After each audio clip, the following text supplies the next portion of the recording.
Left uppercut. We here. Right straight. Three.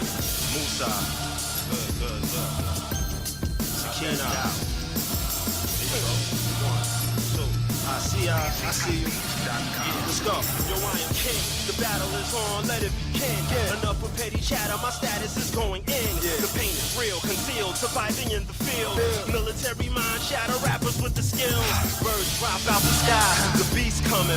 Gotta watch what you feed your soul and your stomach. The dollar plummet. Sticking and moving. Who wanna run it? Ages for stages. No minimum wages. Hundreds. Matrix basics. Play this on your playlist. All hands on deck. Bet on us. We throwing aces. God is gracious. Prayer. Beautiful faces. Good relations. B-A-Z-E. Amazing. Yeah. Still we running with the cavalry. No time for fakes. Hold it down. Protect your family. That's right. Spiritual war. Spiritual weapons. To all my brethren. God, I want to I thank God for my knowledge, work that it called an inch in my spleen. I breathe cause I need to proceed with my dream. I work hard on my artist, whether or not I make it to start of this speech. Cause I need to succeed, I achieve. I thank God for my knowledge, work that it called an inch in my spleen. I breathe cause I need to proceed with my dream. I work hard on my artist, whether or not I make it to start of this speech. Yeah, what's up, folks? How y'all doing out there in the YouTube world? I know you guys. LFL player, what's happening though? Before we start, what's happening, my black African brother? What it is, my bro? Oh, not much, Had to pay some little introduction music. That song is like 12 years fucking old, man. That song is like 12 years fucking old. I made that with two of my brother and his homie, right there. Well, you produced it or you were rapping it? Yeah, it's just I'm playing it from my phone through a fucked up cord that Jimmy rigged to play out of channel 2 of my interface, so it's not the cleanest quality. But you produced it or you were rapping in it? No, I produced it. That's my brother. The deeper sounding guy is my brother's friend. Oh, that's what's up, bro. Yeah, man. So I was on the internet today, Twitter, and trying to see what's going on right now, because I was trying to figure out what's going on with Anthony Joshua and these mandatories that they're talking about with Pulev and or what's his name, Usyk. But now word on the street, now they're giving Anthony Joshua 6 months to fight Usyk. So it's kind of like, does Anthony Joshua go out there and fight Pulev? If he could get him out there without taking too much damage or getting hurt, can he just slide through and get Usyk out of the way? Because I think he'd beat both of them anyways. So I don't think Anthony Joshua fighting both of them is a big deal. It just sucks for the boxing fans because we would have to wait yet maybe another year. You know what I'm saying? For an undisputed fight. We almost had it in 2018. But that didn't go through. So now we almost had it. Yeah, 2018, 2019, no go. 2020 is right around the corner. So if we can't get it then, I don't know what to say, bro. What you think? Else? Please call me foul player. Nah, but fucking I don't think it's gonna happen, man. I think we weren't close to it happening even in 2000.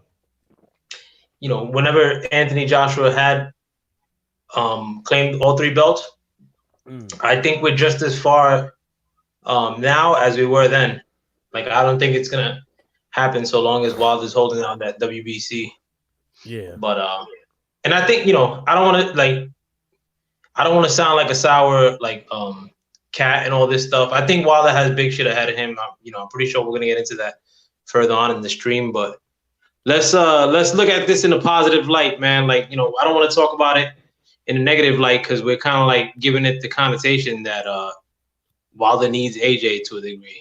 When in actuality, and I'll get further into that later on in the stream, hopefully. Wilder don't need no fucking AJ. Well, the I'm gonna read this thing. This was reported by what is it? Michael Benson. Mike put out that Edward Hearn response. Well, he transcribed it. Edward Hearn's response to Deontay Wilder. We spent too much energy and time talking about Wilder, who, in the grand scheme of things, has just boxed in America at Las Vegas and sold 7,000 tickets. 7,000 fucking tickets. No one gives a monkeys about Wilder. Sorry, it's true. 7,000 fucking tickets fighting Louis King Kong Ortiz in Las Vegas, and nobody knows that dude's name. And it generated more money than what some people sell at 8, 10,000 tickets. So it's still generated a couple million more than those. But the whole thing that I get from this is that all you 1.5K guys who like this post or 193 people who retweeted the post or commented on there that rock on Edward, you guys are foolish. I think that the type of rhetoric that you see right here from Edward Hearn is nothing but duckism. It's nothing but pure duckism. He wasn't woofing at the mouth. He wasn't jawing at the mouth before the fight. Andrew Ruiz was saying and still to Anthony Joshua's face. He didn't say nothing. Everybody said start talking and running their mouth in the ring when they think they were in the upswing of things. These guys, in my opinion, are Young Merv the Cut Man. What's happening? These guys, in my opinion, are opportunists. Which really, to tell you the truth, ain't nothing really being wrong with being an opportunist. Like at some point, but at the same time, when you saying things like this, and then he went and said a couple other things too, but I can't remember whatever. That's the reason why I take screenshots. He's only doing it to solidify his fighter's place. This dude had to literally play the survivalist in the ring. Stay away from them bombs.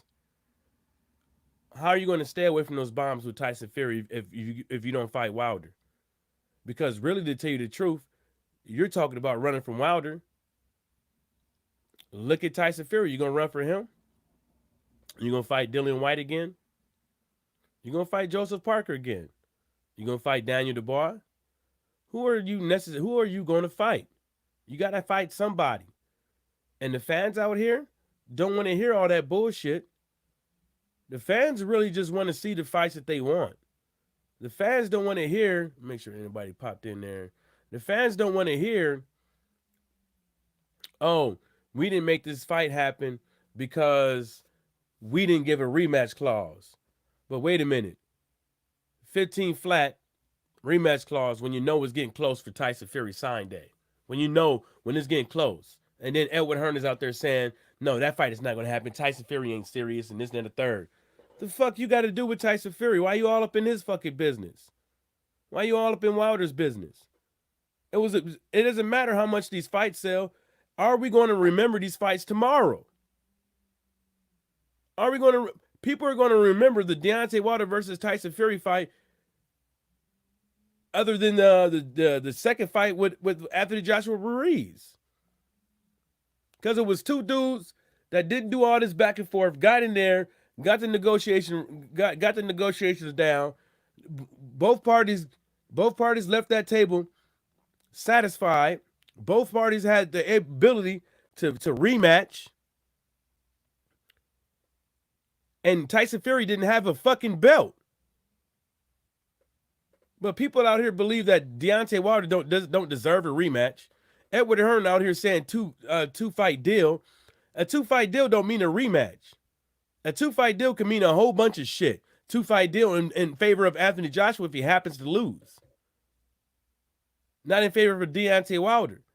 Just get the fights done. Now, if you want to come on social media and Twitter and stuff like that and parade around for Anthony Joshua or parade around for Anthony Joshua to sit up over here to make it look like he's somebody and stuff like that. What's up, Laws? What's happening? I sent the link, baby. Do your thing. But at the end of the day, you have to realize that. What kind of man is you if you over here condoning this dude charging you 25 pounds right now, but tomorrow going to charge you 30, maybe 35, 40, 45 pounds for pay-per-view every single fucking weekend? What makes you think they ain't gonna literally go be like, okay, not 25, let's go back down to 20, and then for all these Anthony Joshua fights, we're gonna charge motherfucker 50 pounds. What makes you think they can't do that? You're condoning it. You're condoning duckism. This right here says we gonna make money. Fuck everybody else.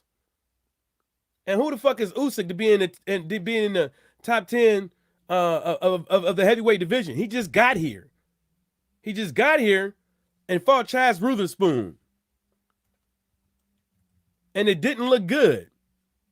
He just got here. I don't understand this. I'll be right back, Mike. I'm gonna step away for like 2 minutes.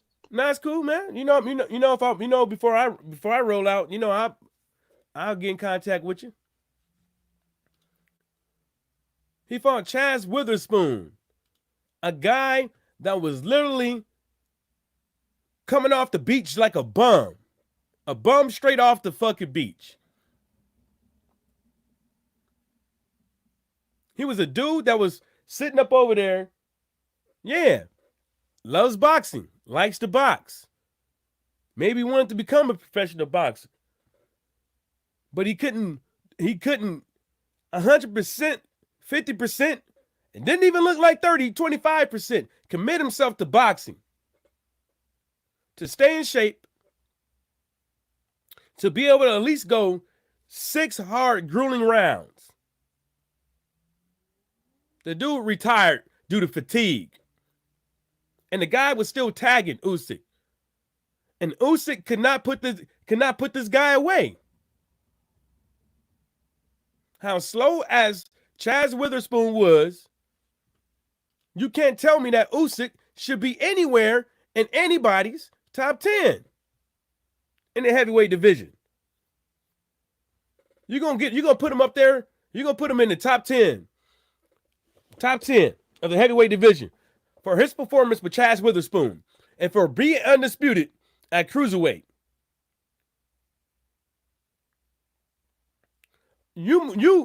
A lot of these, that's the reason why you have weight classes, because everybody can't compete in them. There's some place for somebody to fit in. The heavyweight division ain't for all cruiserweights. The cruiserweight division ain't for all heavyweights. You got to pick which one is the best for you. Many have came up from the cruiserweight division and many have fall.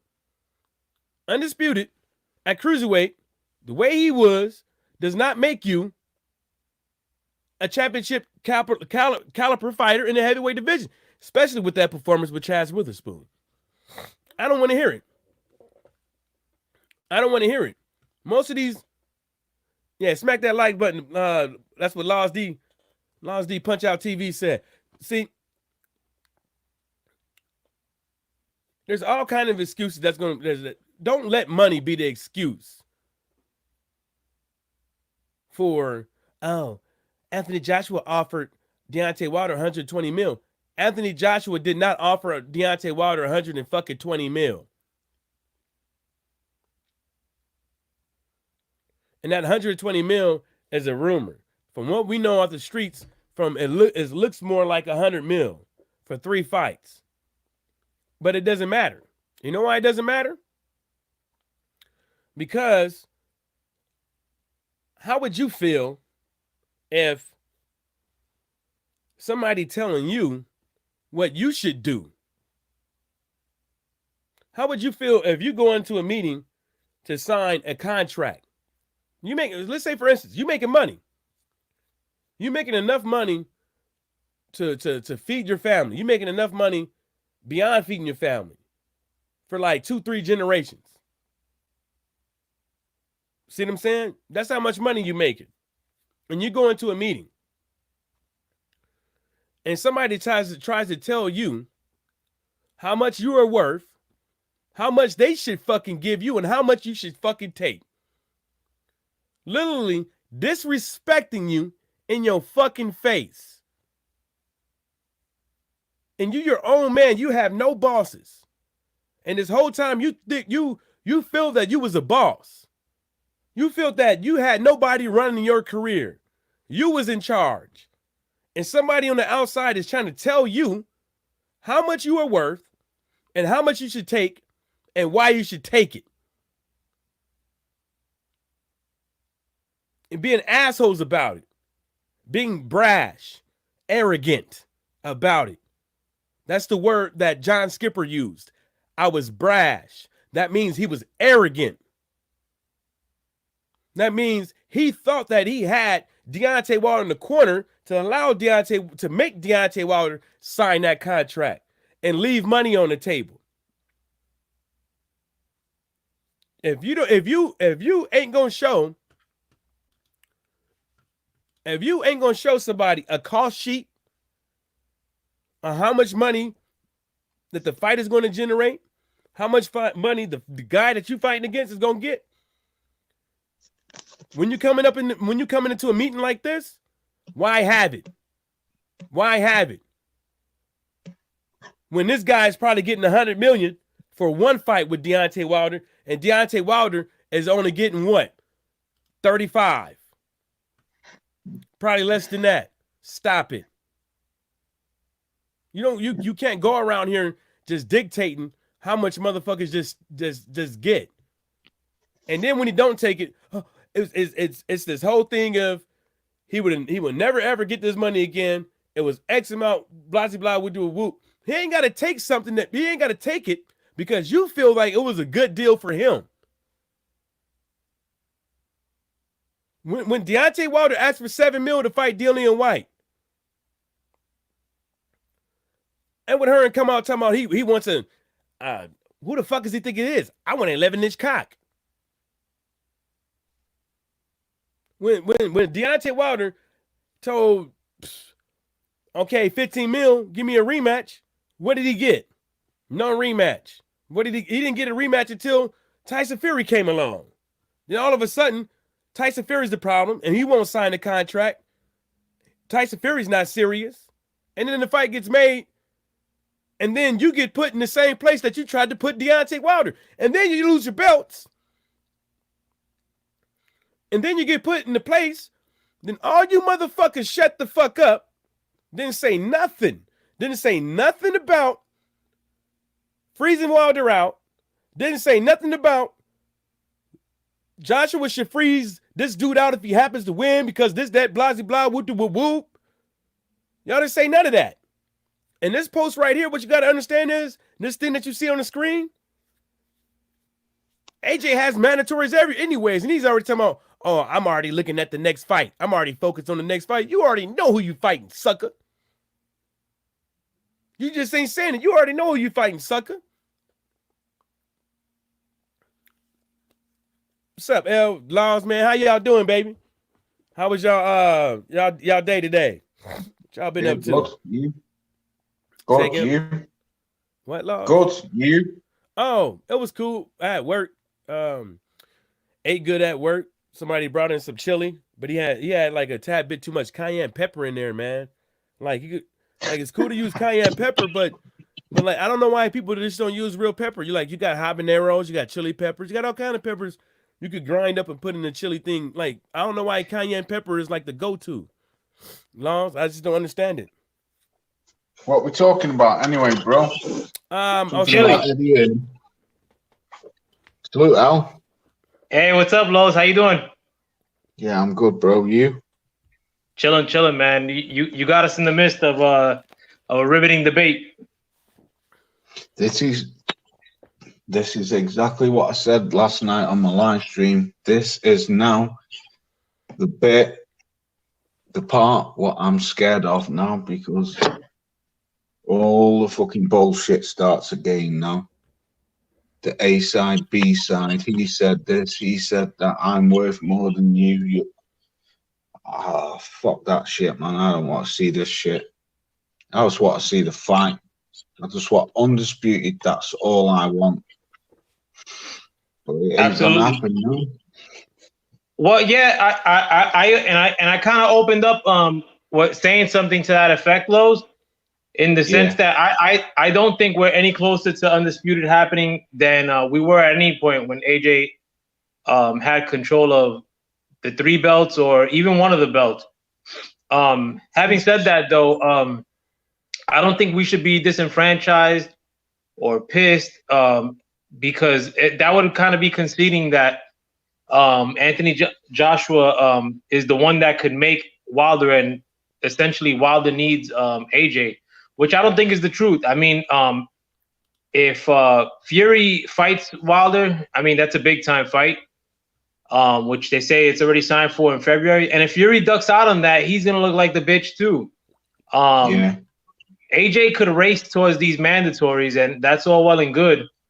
But after a while, like, I mean, it's gonna be like, you know, AJ just reclaimed back the championships, and this star of Deontay Wilder, no matter what you say, man, like, it doesn't really have to equate in pay-per-views sold or tickets sold or dollars sold, which those numbers have not been doing bad for Wilder.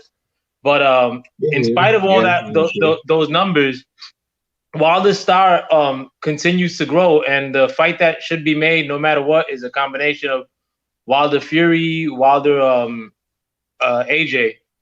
And if AJ avoids that to go fight the likes of Usyk, which they're saying that Michael Johnson was mentioning earlier, that that's the fight that's going to be coming down the pipe, which they're giving 6 months to make that fight, which is some bullshit. If he fights the likes of Usyk or the likes of Pulev, it ain't gonna fly, man. Like, you know, they think that Usyk is comparable to a what's his face, White Jesus, fucking damn, what the hell isn't it? What's his face? The 130 pounder, 135 pounder. I haven't slept, bro, so I'm drawing a blank. Yeah, like like they think that it's an equivalent to Lomachenko with Usyk. And that having a scalp of Usyk is comparable to like somebody having like a Lomachenko scalp, and like that things could keep rolling along. I think he is gonna fight Usyk next, like Michael Johnson was saying, and I don't think that they're gonna be able to live off that for a long time without being called out for not fighting Wilder. And I think he's gonna be called out even in the UK for not fighting Wilder. I mean, I have hope in that. Like, I mean, like, they like, maybe you have a better perception than I do. Well, I was going to say, I'll end the day now. After he lost to Ruiz the first time, and then Wilder went on to Starfish fucking Brazil and Starfish Ortiz. I've been speaking to a couple of people at work. They're not real boxing fans. There's a couple of them who are, but not many. But the what you call it, the feeling that what I get from them, and I think the feeling from a lot of hardcore British fans now are, I agree with what you were saying before, that I think the pressure is going to be on AJ now, because after AJ won last night, certainly me as a boxing fan, I don't want to see the likes of Pulev. I don't want to see the likes of Usyk. I don't want to see Dillian White. I don't want to see them fighters. I want AJ to go and fight Wilder, even if it means that AJ has to lose the belt, whether he gets stripped because of not fighting his mandate. I want to see undisputed. I don't want to see. This is what I said last night, man. I don't, and I agree with what you said before. I think it was last night. You said we're going to go back to 2018, and when you said that, I was like, yeah, you know what, Al, you're fucking right, bro. I don't want to see that. As a boxing fan, I don't want to hear about all this fucking A side, B side, fucking I'm more famous than you and all that shit. I think the pressure now from the UK fans now is he's got to fight Wilder even more, because over the 6 months that he lost to Ruiz, Wilder's profile, like you said, has just gone bigger, bigger and bigger. He starfished Brazil and he starfished Ortiz. And if he starfishes Fury in February, if and that is a big if Fury does sign the fight, then there's no one else for him to fight. Fuck the belts. Fuck them. Just make that goddamn fight for the fans. E. Woodson, what's happening? What's happening, big dog? TJ Wilkins, what's all I've going got to down? say. What's going down? I'll be fucking up. I don't know. Yeah, salute TJ, salute E. Woodson. Got they wrenches? Peace, boys. Yeah, they do. I mean, believe the pressure's going to be, like, I believe the pressure's going to be on him even more now, Al. What'd you say? I believe the pressure is going to be on AJ even more now than what it was before. I mean, I think Now he's won the titles back. I think that he's at a little brief of relief. I think that he knows now that how he was training and what we was all saying from long ago with the weight and the stiffness, which really he still has the stiffness, but we was all saying that he got to find a different style. Like that Frank Bruno shit is done. You know what I'm saying, Laws? And now he loses the weight. He looks a little quicker, but he still looks a little slow with the hands. But you know, at least he figured out a way to win. Whatever, man. But you know, we got this article right here by The Sun. It says Nutcracker fans call Anthony Joshua a ballerina, saying he was running away from Maurice in rematch. What y'all think about that? Hold up. Before that, I don't think The Sun gives two fucks about Anthony Joshua. Because they own this dude. What do you think, Lowe's, as far as like the Sun's perception or like giving a fuck about Anthony Joshua? You probably have a better idea of that.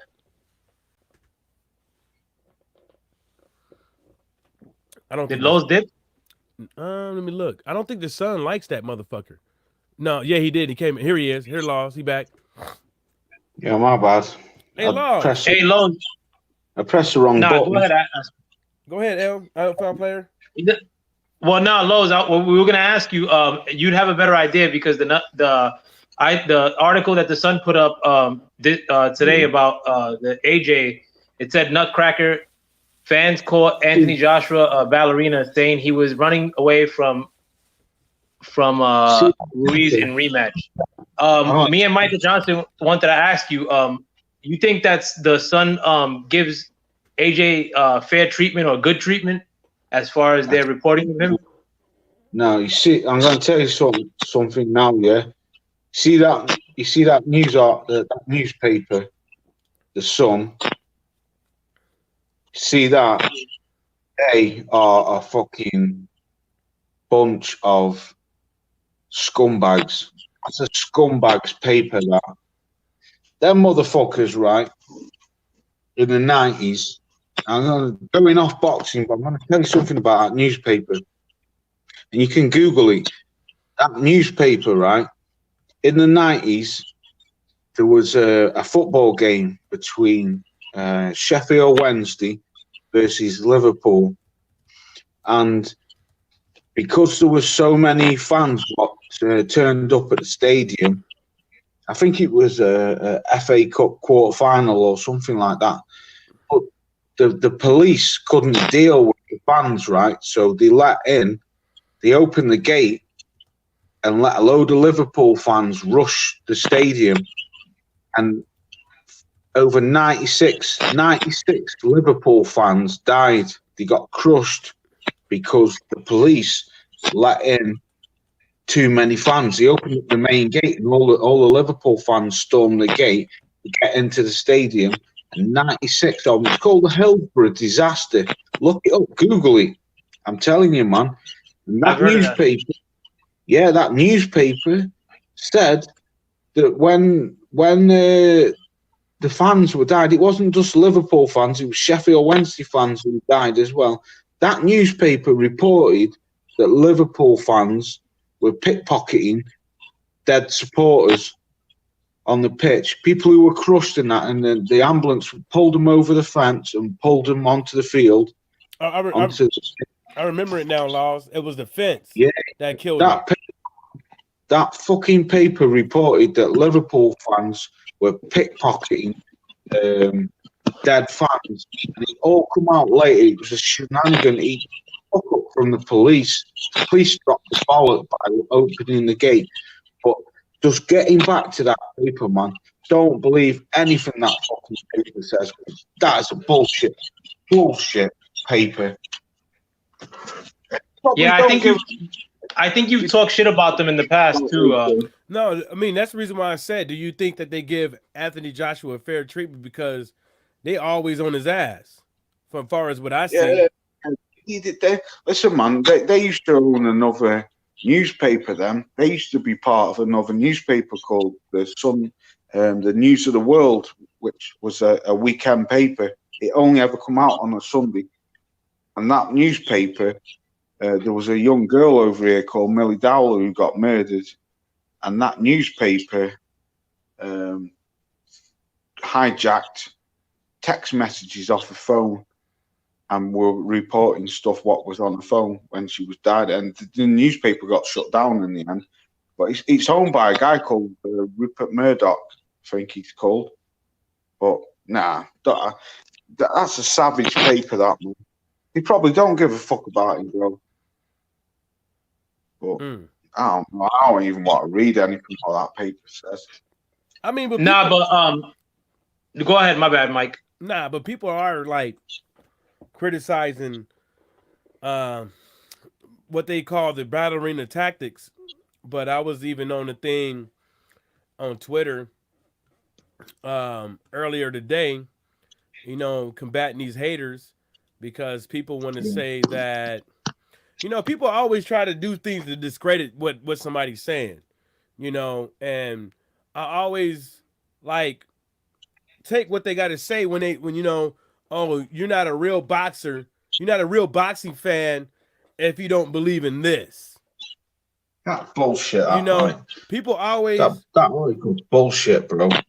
People always do that shit, and it's stupid because you can't say that, oh, Anthony Joshua, if you're genuinely listen, if you're genuinely sitting there moaning that all AJ did was run all night, you have no idea about boxing. The aim is to hit and don't get hit, and he did a bloody good job at it last night. And this is what I had to say. He did run, sometimes even turn his back to Ruiz. Running was his game plan, and it worked. You could. There's all types of ways how you can spin it, how you can flip it. There's all types of opinions on what he did in the ring and stuff like that. But you can't sit up over here and say that somebody doesn't know anything about boxing when you don't even know what was going through this dude's head. In his head, he probably was saying run. In his head, he was probably saying box. You don't know that. Only thing we know is that it did appear that he was moving around the ring, that he was hugging incessantly. But at the end of the day, we all know as boxing fans, it don't matter how you win. It matters if you win. Really, if you play Mortal Kombat and then all the dude know how to do is do them low ass kicks to get you up out of there, got you on your back, over and over again, and he win. It don't matter how he fucking win. He beat your ass. He won. But Mike, I said this last night. You disagreed with me. No, I did agree with you. No, let's not get into that. Let's not get. I think it's a moot point. No, I think it's a moot. I only cut it off because I think it's a moot point, and I think we should talk about what you were just mentioning as far as like maybe the perception of AJ, like taking a little bit of a downturn. Not just with this fight either. I don't think it's. Let's just keep it real. Let's just keep it real. If you read if you heard what I just said, when I said what I responded to the dude, I said it worked. And then when you hear what I said yesterday, I said that give him his props. He won. I also then said it doesn't matter how you win as long as you win. But it's not like I can't criticize what he did in the ring. You see what I'm saying? Yeah, but it doesn't matter what I say because it's a win. It doesn't matter. I'm just giving my opinion on the matter. No, yeah, but it's your opinion, Mike. I'm right, you are. It's a small, but it's a small point of contention. You know what I'm saying? Like check this out. This is the thing. People criticize Wilder and say he can't box. And the reason why they say he can't box is because they're not really paying attention to the fight. What they fail to realize is this dude could box so good that he fools the opponents to make them think that everything is cool and he can't land that right hand. He make them feel that this right hand can't win because I've been doing this in the third and he can't figure out how to land it. He's hitting me a little bit. I'm hitting him a little bit. Ain't too much punches being thrown, blah, blah, blah, whoop, whoop. And they win in all the motherfucking rounds. And then the motherfucker end up getting dropped. And then you got these guys over there saying that he can't box. All they got is the right hand, blah, blah, blah, whoop, whoop, whoop. It goes into the same thing. Yeah, it doesn't totally matter. Agree, man. It doesn't matter how you win. Only thing it matters who wins. Now, if you want to critique Deontay Wilder for the right hand, well, explain how that right hand and that fucking left hook did not miss Fury's chin when it counted. Man, I had it this morning, man. Excuse me. I've been sub to a guy called Benji's Boxing. He's a British guy over here, right? What's his name? Benji's Boxing. Never heard. I've got about 2,500 subs. I've never seen nothing of him for the last 2 years. I said to my son this morning, fucking hell, no way, I can't believe it. Benji's Boxing's back. I haven't seen nothing of him for his last video. He did a video about a week ago, but his last video was over 2 years ago. Anyway, he was doing a recap on last night's boxing.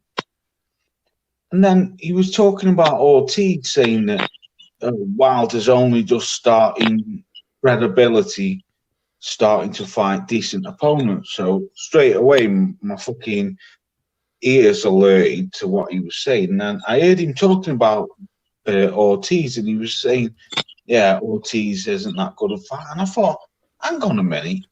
How the fuck can you say Ortiz is not a good fighter? He's boxed Wilder twice. No one wanted any smoke with fucking Ortiz. So I put in the chat, I said, you can't say that Ortiz isn't a good fighter, bro. Ortiz is a fucking excellent fighter who was starved of a world title because no one wanted to fight him. And it was only Wilder who wanted to fight him.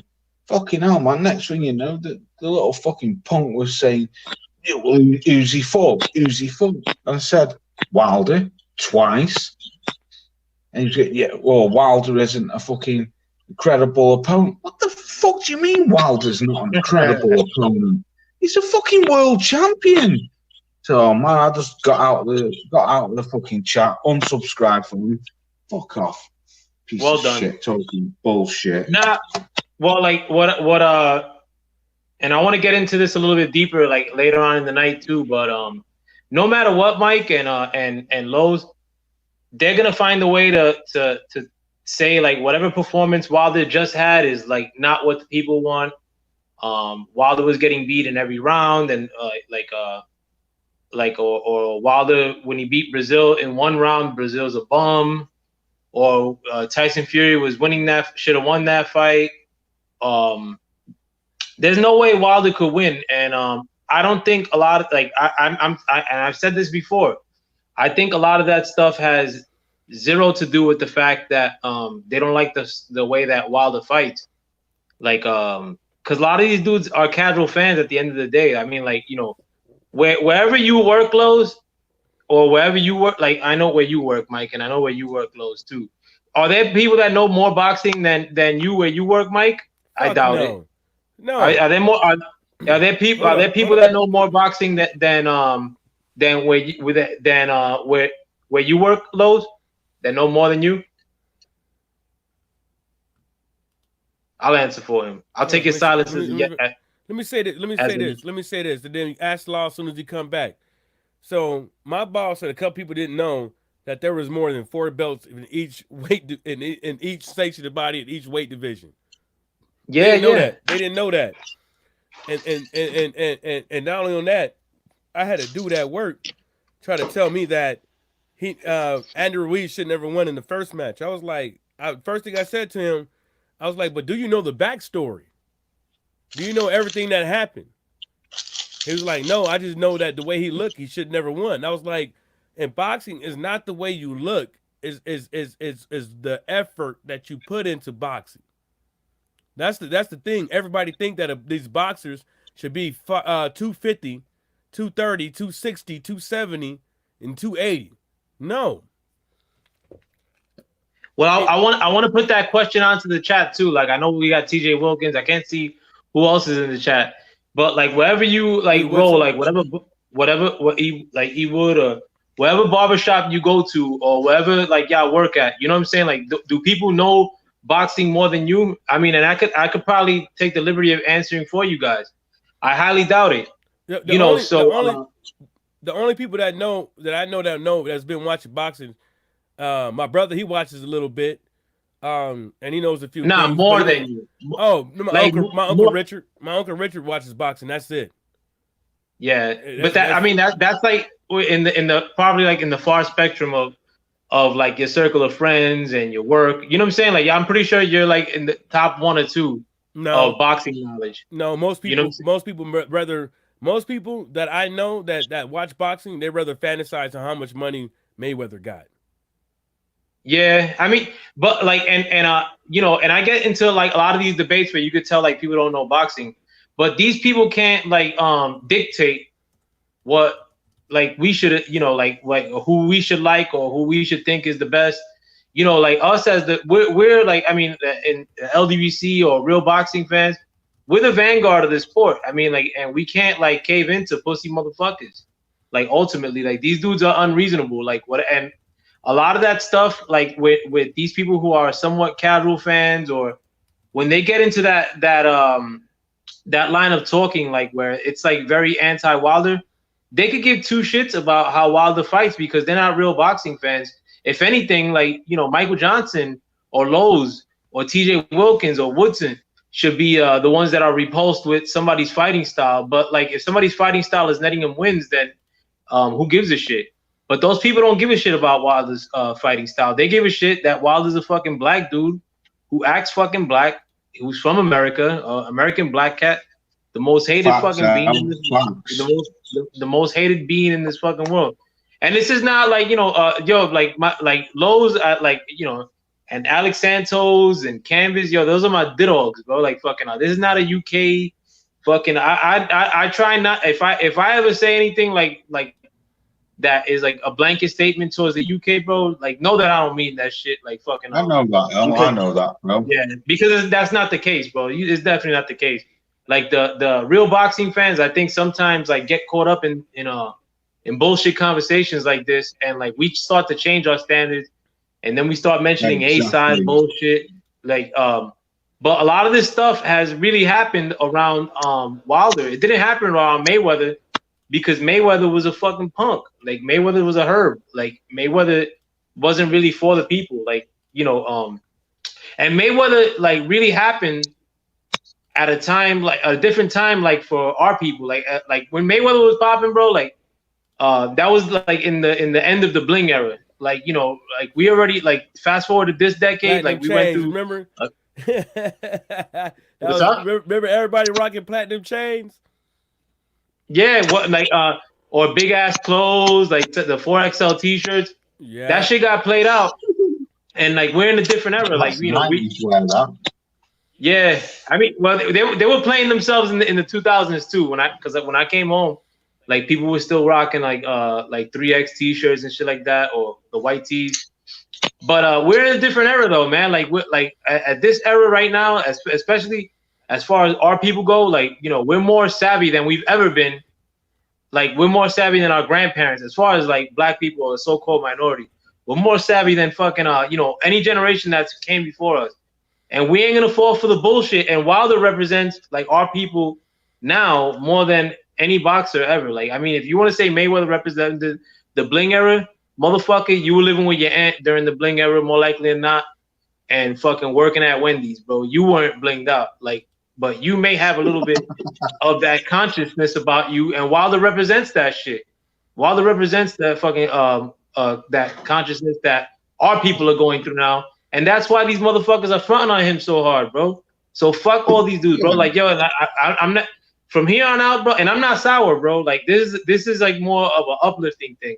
I'm not sour about what these motherfuckers think or what they gotta say or A-side.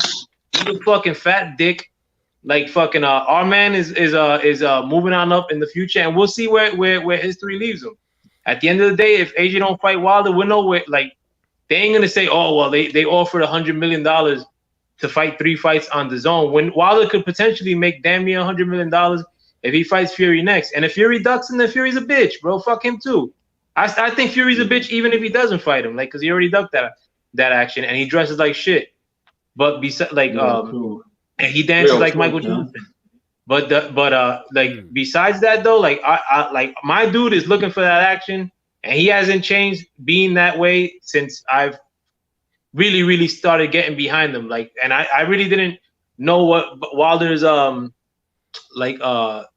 stance was until he started like really chasing championships and became a champion. Like he's been the same way ever since, and I could appreciate that. I don't need no bullshit of saying that you're gonna make a fight and then go like negotiate your way out to top rank. I don't appreciate like fucking you saying that you're trying to unify fights and then you're going chasing after mandatories like AJ.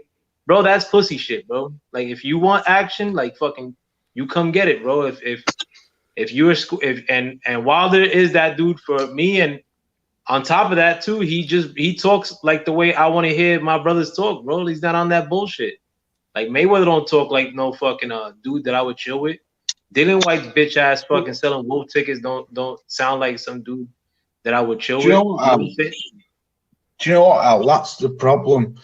That is the problem why Wilder's hated, because he's a very, very outspoken person.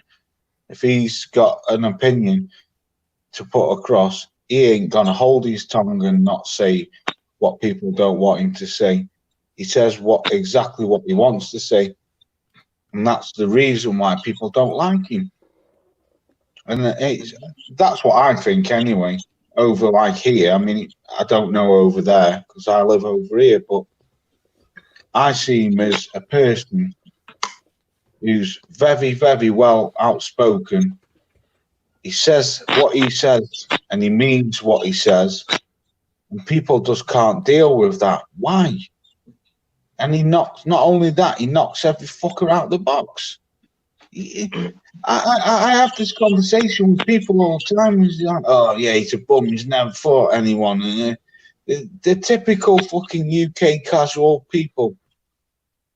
And I always say to him, did you like Mike Tyson? Yeah, I fucking love Tyson. Tyson was in. What the fuck is the difference between Tyson and Wilder then? In the ring-wise, that's what I mean. Tyson was knocking everyone out, and so's Wilder. So if you love Tyson knocking people out, why don't you like Wilder? And I just think it's people like fucking Eddie Hearn, right? Deep down, I believe that Joshua was a decent guy, and I think Joshua would make that fight. Does he beat Wilder? No, not in my opinion. But I believe that Joshua isn't scared of Wilder, and I believe that he'd make that fight. But he's fucking scumbag Eddie Hearn. And he's, freeze him out, and we can make this, and we can make that, and we can. And Joshua's just programmed from Matchroom. He just goes along with anything what they say. Joshua needs to grow a set of balls and open his fucking mouth. That's what he needs to do.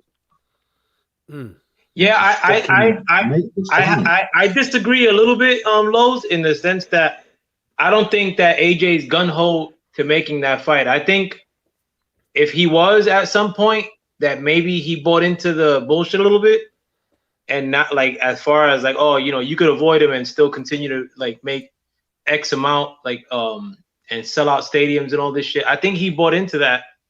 And yeah, he did, Al. But AJ, end of the day, there's nothing Eddie Hearn couldn't do to stop AJ making that fight. If AJ wanted to really make that fight, he could just say to Eddie Hearn, fuck off, I'm gone. And he could go over to America and sign that fight.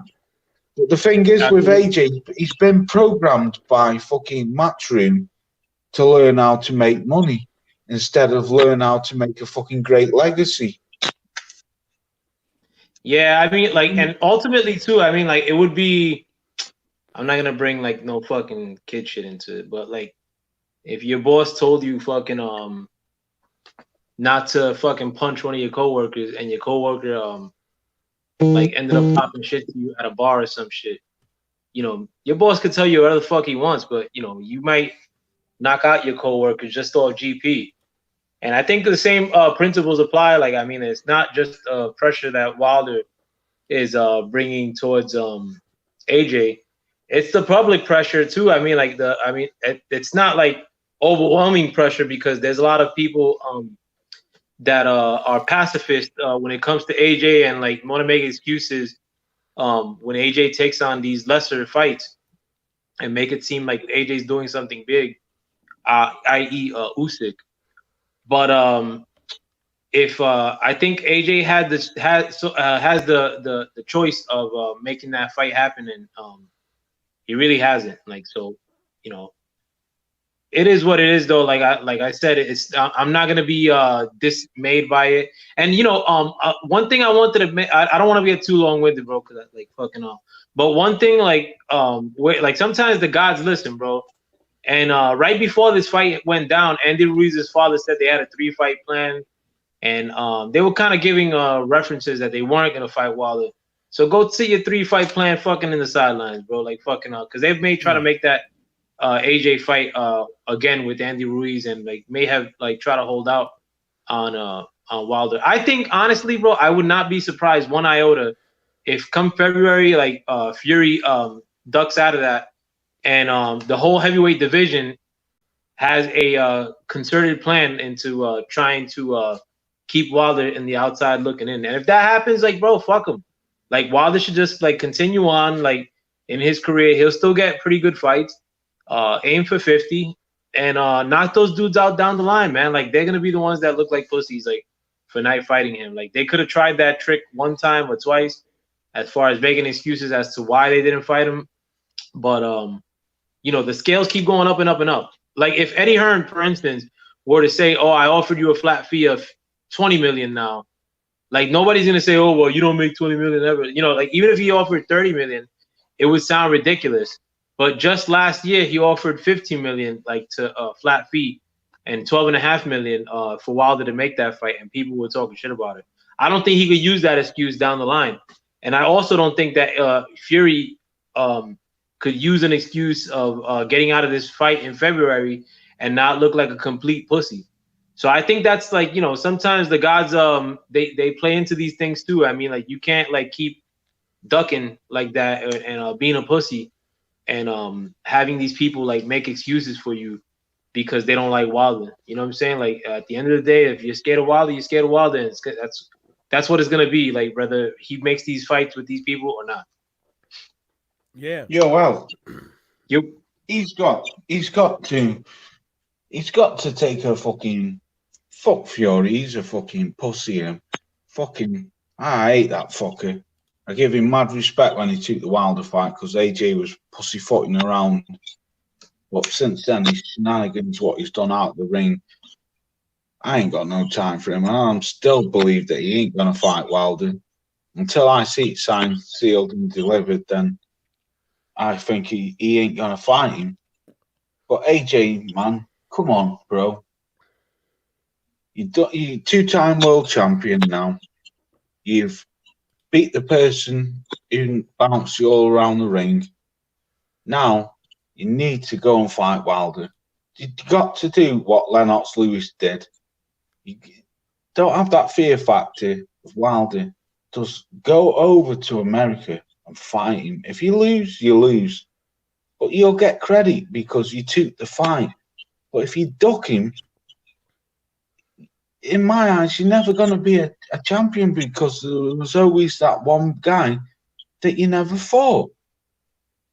And there's no saying that AJ couldn't beat Wilder. I don't think he could, me personally, but until them two ever fight, you can't ever say who's going to win. But me as a boxing fan, I'm always going to hold that against AJ because unless he gets in the ring with Wilder, Wilder is the main man, and it's plain and simple. You've got to go over to America and fight him. And if you beat him, fucking hell, yeah, you did it, you know. And I'm sure a lot of American fans will give him credit if he did that, because he comes over to America and he's fought the person who everyone thinks that would beat him. But if he ducks him, then he's just going to be labelled a bitch for the rest of his fucking boxing career. In my eyes, he's got to fight Wilder. He's got to fight him now. And if that means that he gets stripped of a belt, then so be it. The WBC belt is more prestigious than the fucking WBO.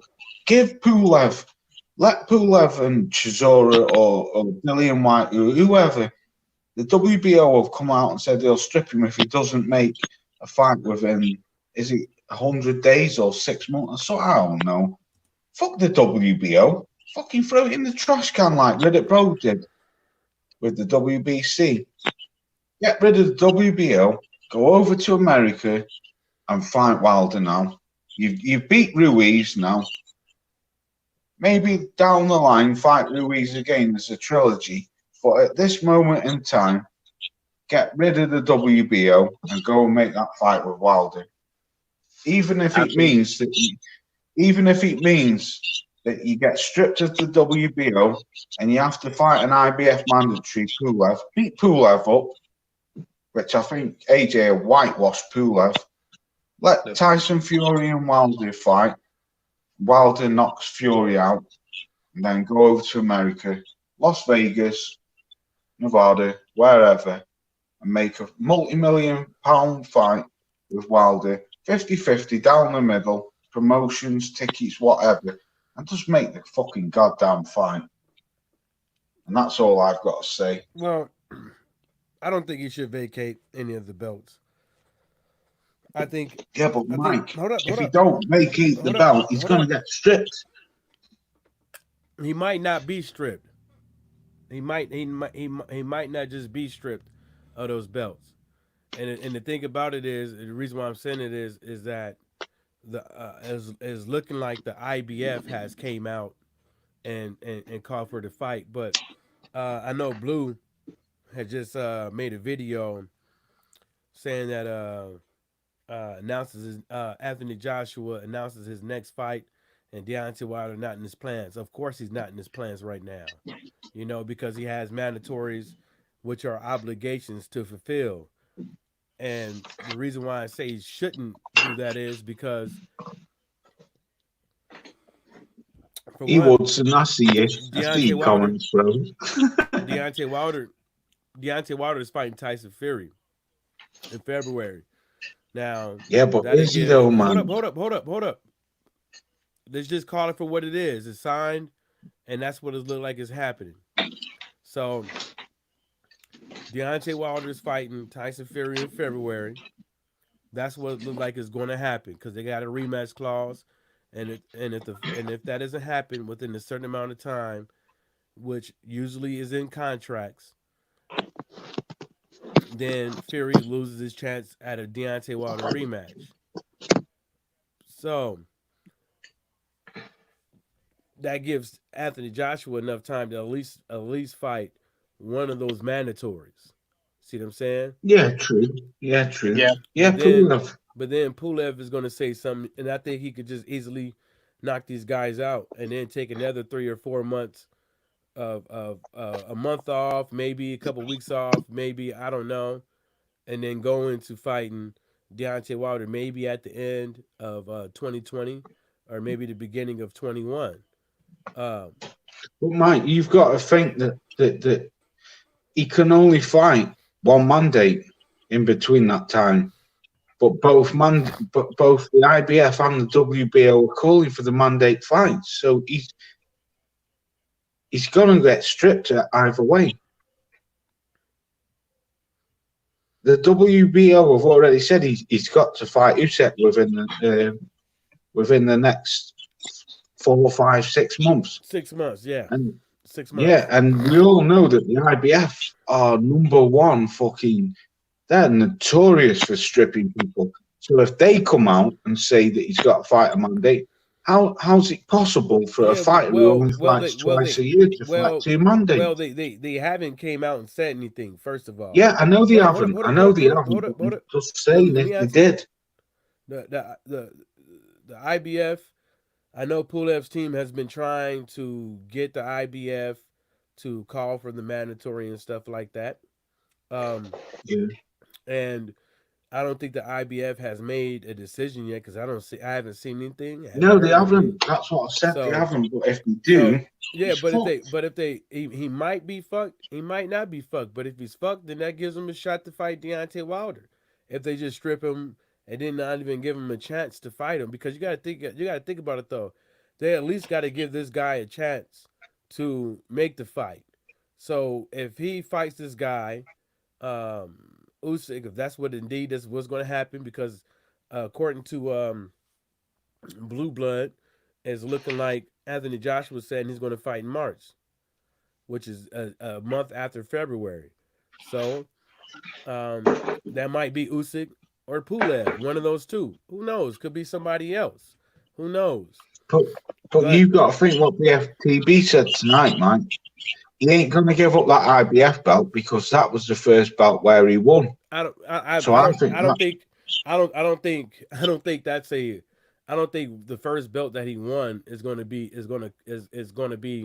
the camel that breaks his back, which one he decides not to go with. I think so. I think the one that he decides not to go with is the one that's not being reasonable.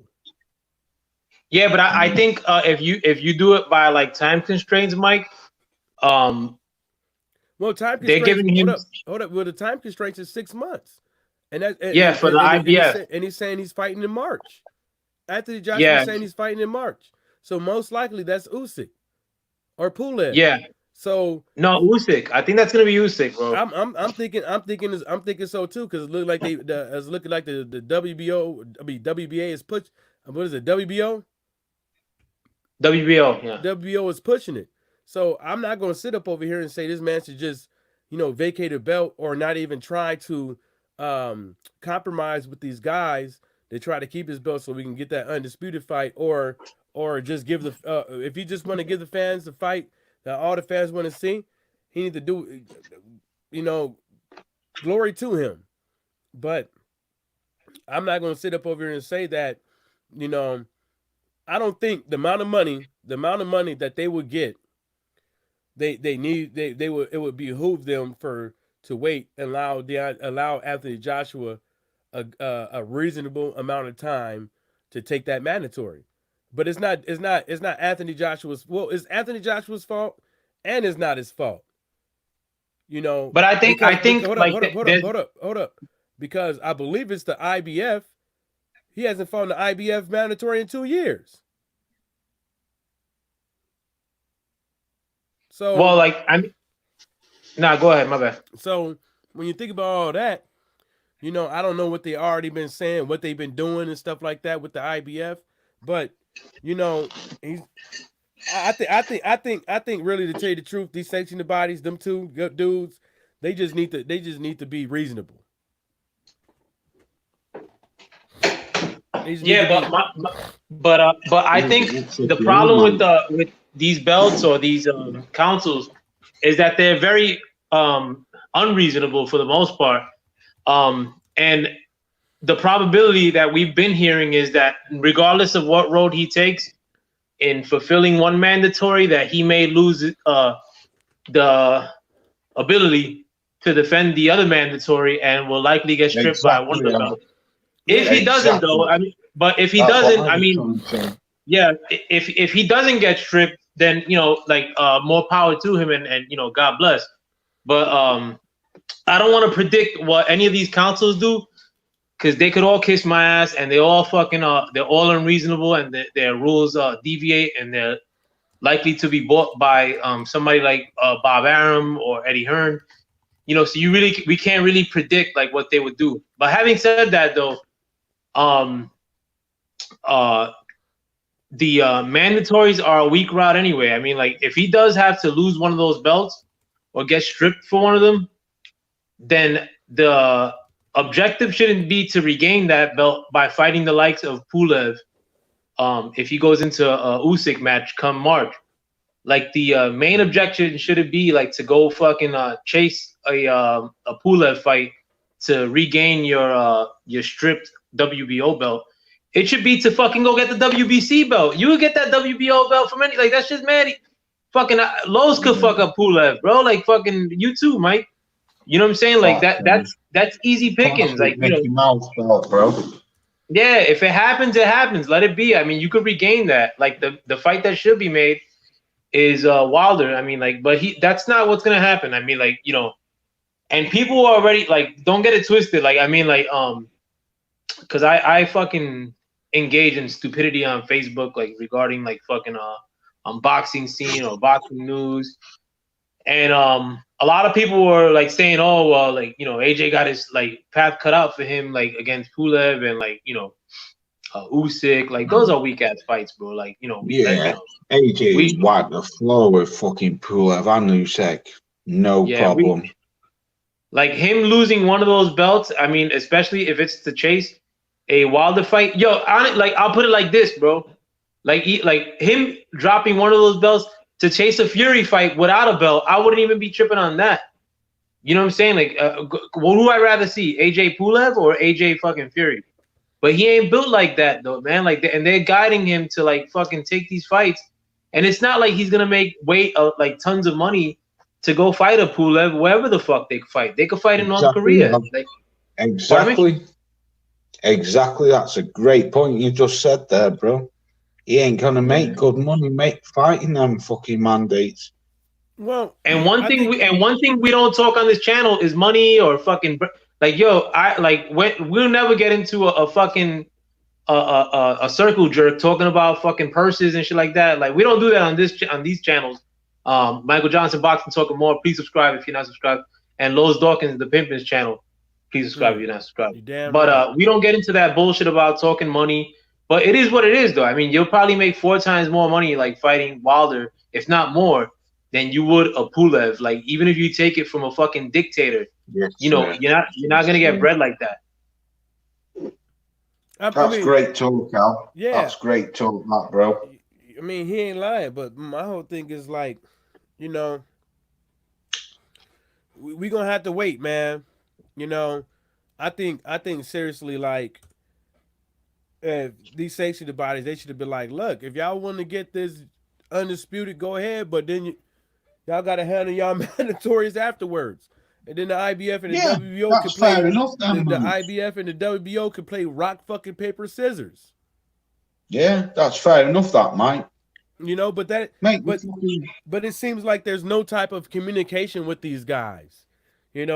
How is somebody supposed to be undisputed when there's no communication from none of these sanctioned bodies? Yeah. I mean, they're not communicating.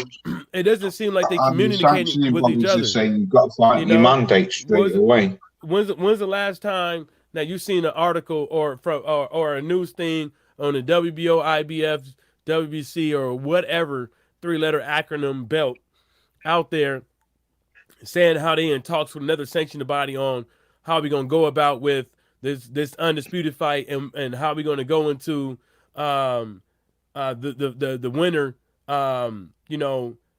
facing their compulsories. You know what I'm saying? Well, I gotta disagree with one point you made though, Mike. I think there is a lot of communication that's happening between these promoters and these belts though. No. I'm not talking about these promoters. I'm just talking about these commissions. Well, like that the commissions, I'm saying. In the sense that when you did hear a statement like from the whoever fucking Anthony Joshua fought, like when he fought Povetkin, like you heard them say that they had to put a 24-hour deadline to fight Povetkin. Then you heard them talk, or like now they're saying that Usyk or Pulev like needs to get a shot, or Usyk needs to get a shot. That's happening where these councils are getting on the forefront and making public statements. Because bitch ass promoters like fucking Eddie Hearn or like Bob Arum are getting in their pockets and throwing 20 G's at them and then they're fucking forcing these shitty ass mandatories because they Max don't want to House, face Max. a Wilder or they don't want to face a Fury. And you know what? Like too, bro. Like the fucked up thing about this too, and like why I just want to make a quick point about this, and I think it's really important. But what sucks about all this shit too, Lowe's and Mike, is that PBC needs to start playing that fucking way, bro. When it comes to Wilder, you're telling me PBC wouldn't play themselves and fucking pay off like some shit for Mayweather? Like if it were Mayweather, like fuck, yo, dude, I don't give a shit what you do.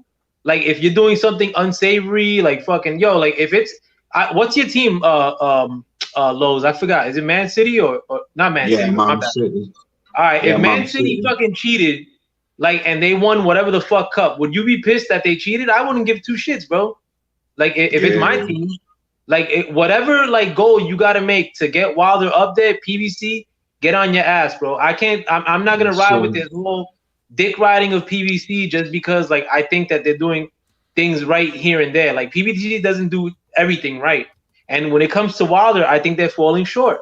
Like, they should fucking be paying off, like, fucking these commissions to, like, force fights here and there, or they should be stacking these undercards for Wilder fights, like fucking, so they could be dope. Like, bro, that undercard was trash, bro. Let's be honest, man. Like, fucking. That fight, I don't think they wanted to stack that undercard. Yeah, but I want them to. I don't give a shit what some fucking asshole at Fox thinks. But it should it should never been a co-promotion though. Yo, Mike, can I say something, bro? Mike, I've known you and Al. I've known you a little bit longer than Al, probably 3-4 months. But Mike, I've known you best part. We're coming up to what, a year and a half, nearly 2 years. Say middle of next year, 2 years. Mike, I can remember the very first conversation I had with you over AJ Wilder, and looking back at the conversations what me and you had, and even Al, because I met Al best part of 18 months ago, we was talking about the Wilder Joshua. Why are we still talking about this shit, man? Well, nearly 2 years later. Well, because the fight didn't happen. I mean, exactly. You know, and the second part of it is that it seems like we're always combating and defending the bullshit. There's always bullshit with you know, people saying this and people saying this. Well, I was trying to go with it was. Okay, go ahead. Yeah, my bad, bud. Go on, Mike. My bad. No, go ahead. No, go on. And I was just. Sorry, right. I'll show up. My bad. Nah, make your point. Like, where were you going with it, Laws? Damn.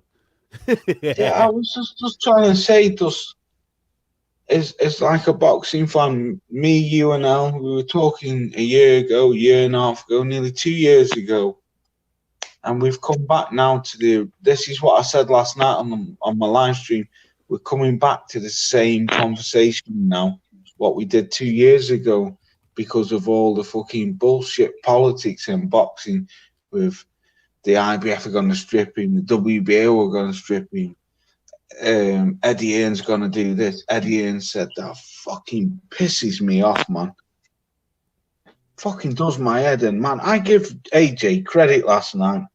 I watched the fight again today.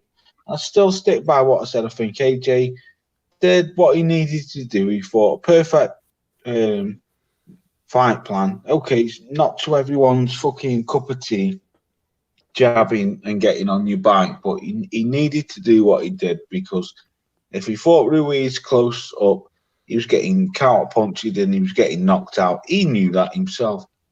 But now you've done that, man. Come on. Just fucking get over to America, make this fucking fight with Wilder. Just make it, and whoever wins, just you're the champion. Fuck the WBO, because the WBO in my eyes is like the IBO. I'd rather keep the IBO now, because you don't even hear about the IBO saying, "Oh, we'll strip him." No one gives a fuck about the IBO, but the WBO isn't. It's It's not a prestigious belt, is it? Like the IBF or the WBA or the WBC. They're the main three governing bodies in my eyes. Obviously, WBC is number one. No, someone's trying to ring me on WhatsApp. Stormy B-Man's ringing me on WhatsApp. My bad. Nah, it's all good. Can you hear that vibrate? I can hear the vibration, yeah. Yeah, Stormy B-Man ringing me. I'll ring him Stormy, back if in you're a minute. listening, man, like, come through. Nah, but what I was gonna say though too is that Eddie Hearn and Bob Arum, those dudes don't have the negotiating clout or power that a PBC has, and I just don't like to be on the moral high ground, like fucking and not making these good. L, you're breaking up. L, you're breaking up, homie. Hold on. You're breaking up. Let me read some of these comments till L come back. Roy Balmanac said, "Didn't the WO give 180 days to fight for the belt?" Yes, they did. E. Woodson said, "Real talk, Roy. You're right." E. Woodson said, "I'm a start watching ping pong tournaments. You better not.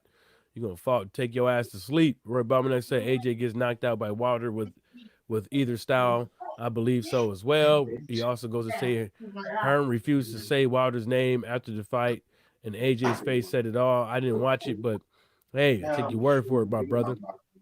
Roy Balmanac also goes to say, and who did Pulik fight become the mandatory? And I responded with Rumple fucking Stillskin.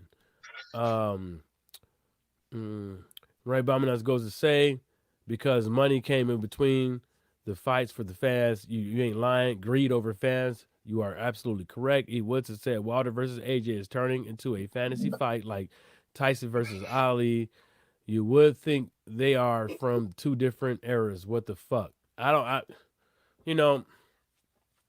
think eventually we'll be all right, but it looks like we're gonna have to wait another year, Laws.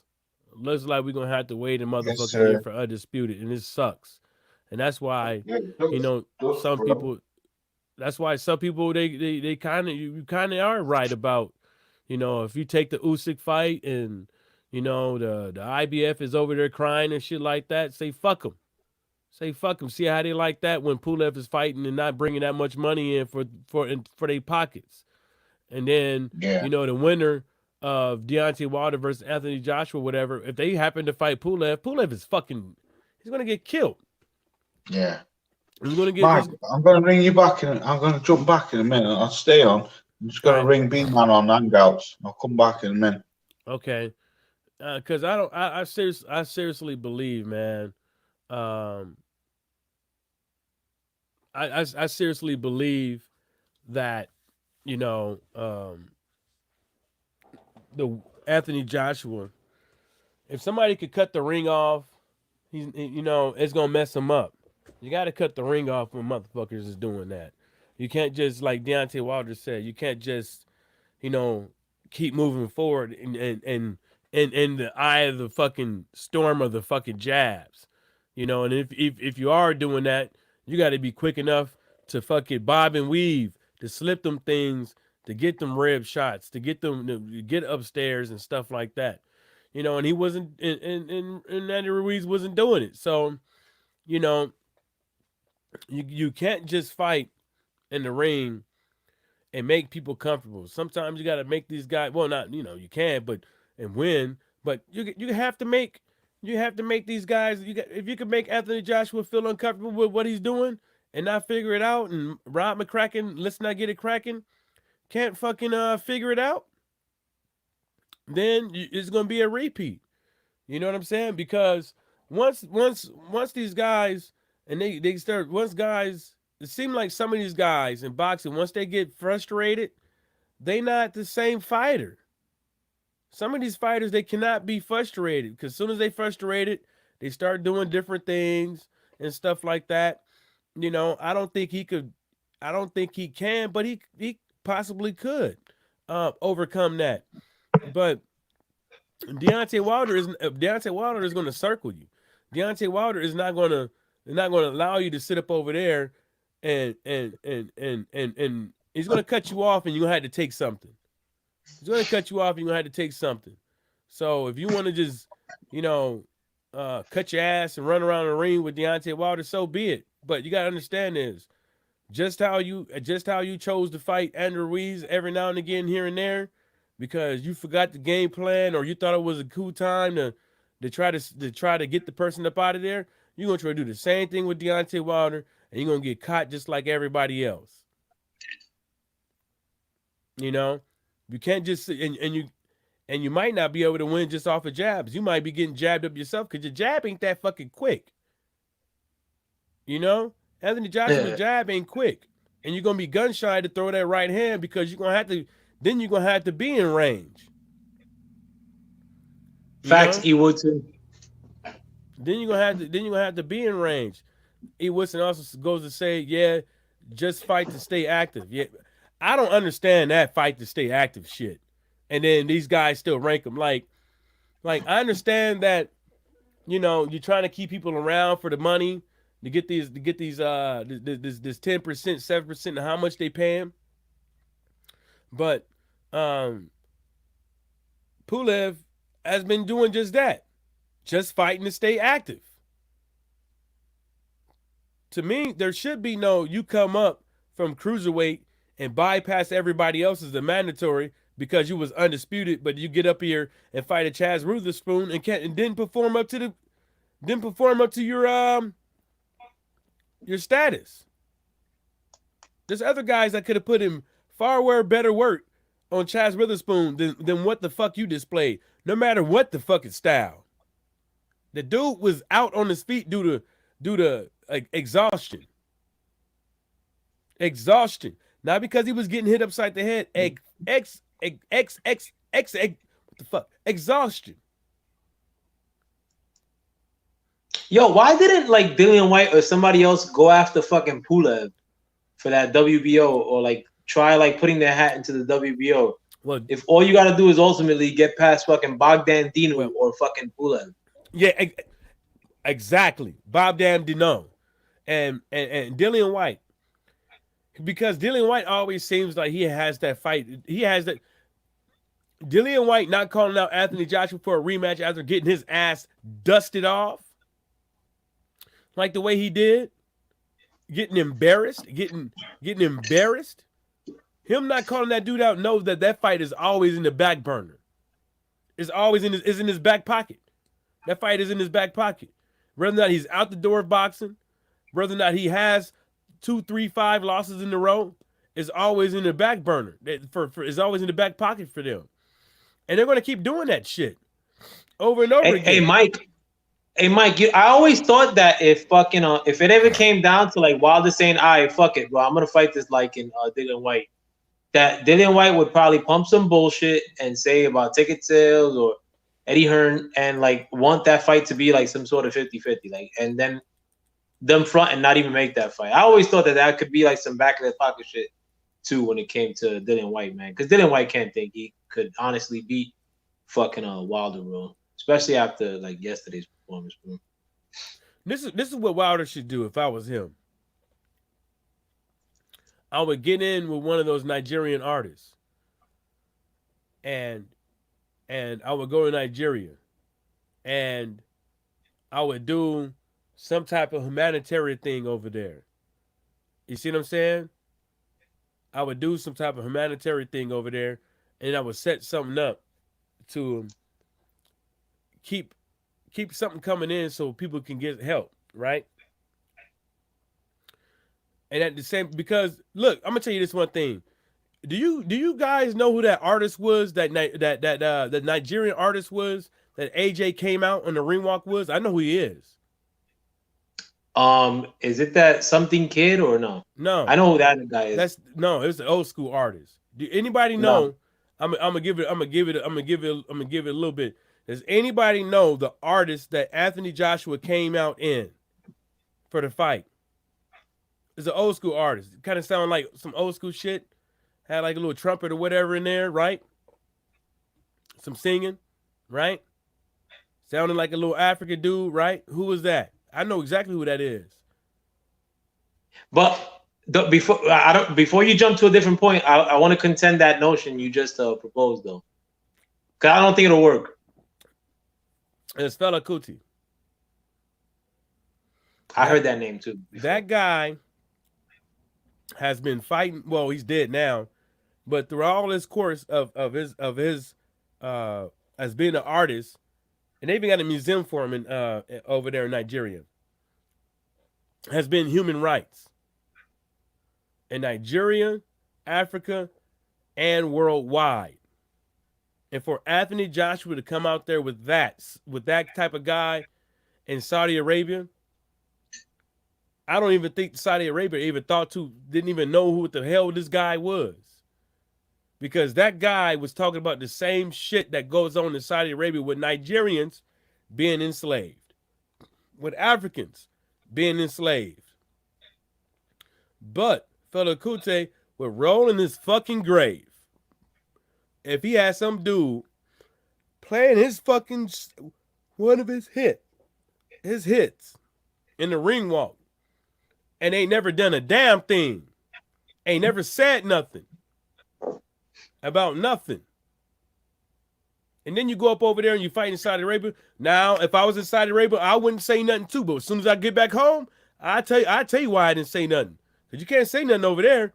They take your ass 30 minutes down the goddamn road and fucking hang your ass. And going against the government, or going against the king or the princess. You can't do you can't do that shit over there. You hear all about these kings and these prince dude, this prince dude. You don't hear nothing about no princesses. You hear about all that shit about how fast the stadium and how much it costs. That stadium costs less than that stadium was far smaller and costed far less than what we have up over here when we build stadiums. You know why? It costs way less because of the wages that they paid the workers. No medical, no dental, no 401k, and no wage. Ample water and food. Get your slave ass to work, eating chitterlings. And I've been months in Saudi Arabia too, and I could speak.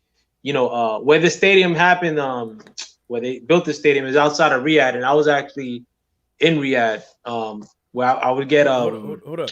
Yeah, he paid Brunner Boy. He paid Brunner Boy. Yeah, but he paid Fela Kuti this time. Yo, The Wonderful Life of Bob J. I'm just asking, like, are you African by any chance? If you could leave that in the chat, bro, because I was gonna say something a little bit inflammatory, if you will, like to contend Mike's point, like as to why that wouldn't work for Wilder. I'm still gonna say it anyway, whether you're African or not. Is that what say? No, well, I was gonna say, like, the suggestion that you mentioned as far as like Wilder starting maybe a philanthropic effort in an African country or Nigeria. I don't think it would work because I don't know how to say this, my friend, but African dudes are tripping, bro. Like and I say that respectfully because like I don't think that they have that bond with the American black cats. And when it comes to Wilder, let's say, you don't see like one African dude like online like really caping like for Wilder, like, you know, and like it's quite the contrary. And I think like I don't know, like from people that I know that like are working in Africa, that are I'm not gonna talk too much about, like, you know, but are more in line with what Wilder's doing. They say they meet a lot of resistance because of like the mind frame that a lot of our brothers in Africa are currently in. Like, I don't know, they're just tripping a little bit, like as far as like white Jesus or skin bleaching, and you know, I think that's a root problem sometimes, or it's not just a one-off thing. I think that's like a deeper rooted thing. I'm waiting for Bob J to fucking he ain't even response yet. But I just don't think that Africa like that while they're doing something like that over there would give them like more or comparable fanfare to like what AJ's getting. AJ is like, I mean, like I there was a dude like capping on Cali Enigma's channel from Africa, like exalting like Eddie Hearn. You know what I'm saying? Like and it's I just think that there's like a tripping factor like with our brothers in the motherland, bro. And I don't think that they'd receive Wilder in the same fashion like they received AJ. I think AJ is kind of like more of what they're into, like like a citizen of the world or fucking. That you might be right with that one, but I just think that they wouldn't like it just because. Also, they wouldn't like it because of he's Anthony Joshua's nemesis. Yeah, I think so too. You know, but over here too, Mike. Like where you live, like I think isn't your lady African? Mm-hmm. Yeah, like but like Nigerian. here in New York. Okay, even better. Like here, like but here in New York, like I don't know, like if where you rest at now, there's like mad Africans. But like here in New York, like the African dudes, like they don't really mesh with like the American cats. Like the club that they go to, I mean, like which is popping too. Like you don't see a lot of American cats like showing them love. In fact, a lot of American cats be shitting on them a little bit, which I never understand. You know, I don't agree with that shit. You know what I'm saying? But as far as like the only interaction that I have, which is like more online, and I mean my man Cal is from Ghana. I have a few other African people too. Who? But pardon me? Nothing. Go ahead. I'm sorry. But it seems like they're I don't know, they're on some like they be talking a lot of like stuff in like, you know, anti-Wilder or referring to AJ and then talking about God and all this stuff. Like damn, like these dudes be like they're just like mad Pentecostal, dude. Like on some shit. Like I think there's like an issue out there, like where like they see us as, you know, American black people on one side and African like on another side, and I don't know if like they would get over that just like that. But that fight, like you suggested in the past, though, Mike, about like that fight having in Nigeria, particularly, that shit would be bananas, dude. Like if that happened in Nigeria, like well, a lot of people don't understand that. You know, a lot of people think that there's not a lot of money in Nigeria. They have the most private jets. That country has the most private jets in the world.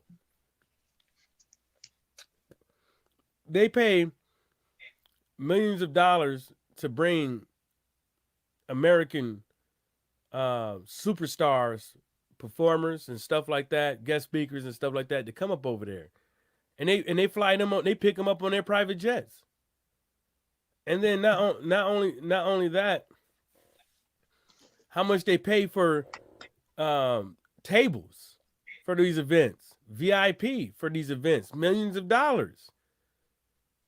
When you see that fight that happened in Ryder, it was when you see those VIP spots that people sitting in, they showing off.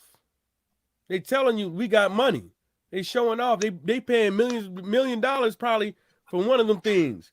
They paying, you know, 20,000, 40,000, 6K for VIP. Just to stun on people.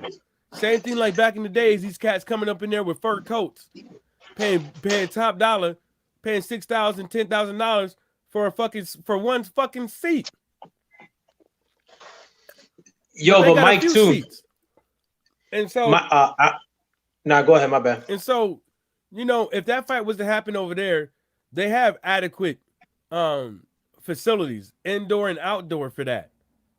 You know, some of them, I researched it, one of my videos, and I screenshotted it, how much it, how many, what's the capacity of it, and it was pretty up there. You know what I'm saying? And the thing about it is, people are gonna go there to watch it.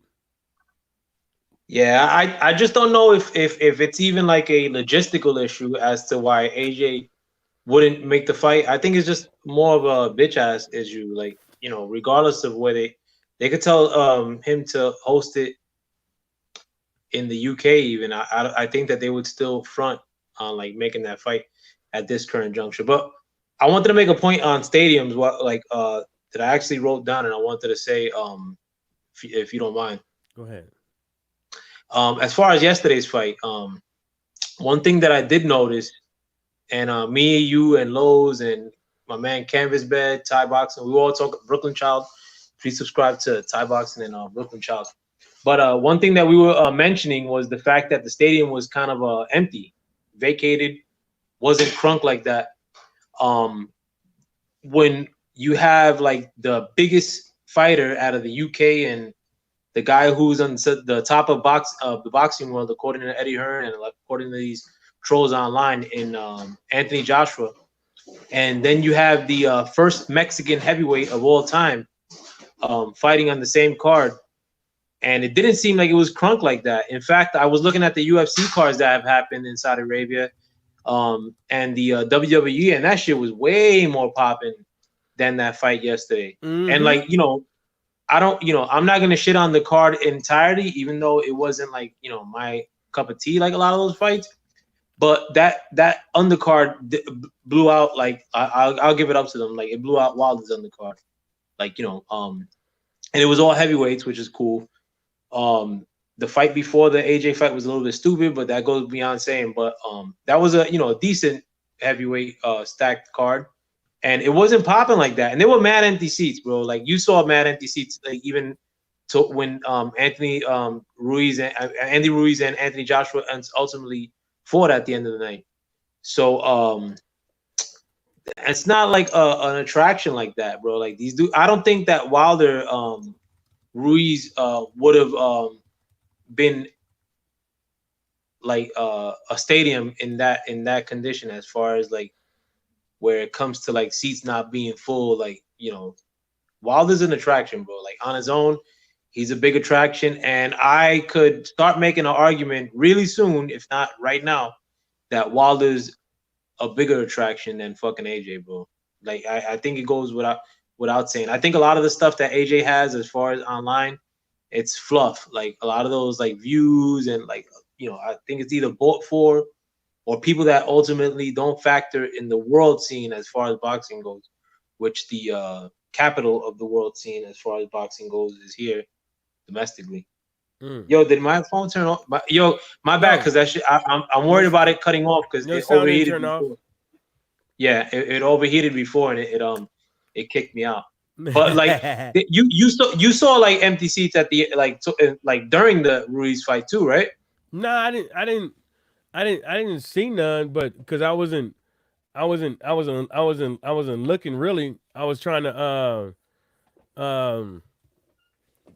watch the fight, and I was at work, so I was trying to watch the fight and stuff like that. But then again, maybe with Alex Santos, I know Alex Santos made a point of it too. Somebody else said something too regarding a lot of seats being empty, like during that fight. But you did hear like the crowd reaction. It wasn't like that, like a raucous, like full, like capacity, like loud ass crowd for this fight. And the WWE card did have that, and the UFC card also had that like raucous, like crowd, like, and it's because like, these dudes while they may be big fighters, but they're not the fighter. They're not the biggest fighter, like, or the dude. Like, Wilder is the dude, like, and Wilder would have given them a result that they probably would have liked, which is put somebody into starfish mode. Which I don't. Yo, did we get a knockout yesterday, bro? Like, I'm trying to think. Michael Hunter Povetkin didn't produce one. Dylan White's bum ass didn't produce one. Oh yeah, Hergovich did produce one. Right. But Dominic said Nigeria is one of the richest countries in Africa. Let me just read some of these. Brown on Brown Boxer said, "Where are the zone numbers?" I don't know. Right in the trash can, right next to Big Baby, right next to old boy's B sample. Lost one said, "Hey guys, what's Peace, good? Brown Blanc. Hey guys, what's good? What you think about the fight? 2-time baby." He also says, "I was just happy there were British guys singing for AJ. Thought they would get him if they wasn't." Oh, Lawson said, "Water is no way bigger than AJ, especially not after last night, man.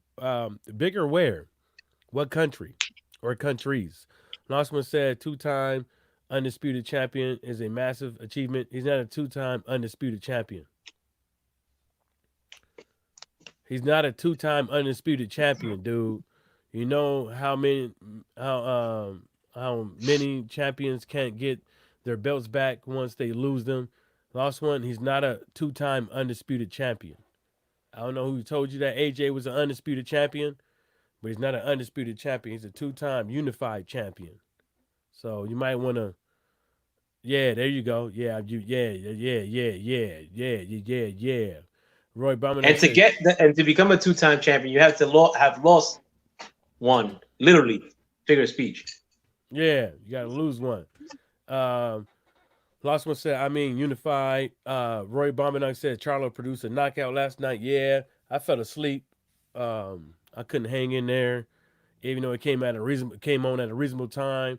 I was up. I was watching the ring walk out, and then all of a sudden, I don't know what the fuck happened, man. I was watching. I think I know what the fuck happened. I was laying down in the bed watching the goddamn fights, and that's what happened. I should have been downstairs sitting on the couch. That's what I should have been doing. Since my ass was laying down and I had 2 Guinness and I was feeling kind of cool, I think that's what got me. But another thing I wanted to touch on was I went on Box Rec, and now they got Anthony Joshua as number 1. In my opinion, Jesus Christ. in my opinion, Anthony Joshua can't be number 1. Even though I know Box Rec goes off of I believe a point system. But at the end of the day, you know what I like to go by off of is who I think can beat who, and that's the reason why. That's how I base my top 10 heavyweight fighters, based off of who could beat who. Now let me put y'all over here so y'all can see who Box Rec got right now. So this is Box Rec's world, right? World, right? Heavy, male, doesn't matter. Active, inactive, right? Doesn't matter. This is what they have. They have Anthony Joshua, Deontay Wilder, Alexander Usyk, Tyson Fury, Andrew Ruiz, Dillian White, Alexander Povetkin, Krabrat Pulev, Luis Ortiz, Derek Chisora, Adam Kwanaki, Michael Hunter, Joseph Parker, Philip Horvick, Dominic Brazil.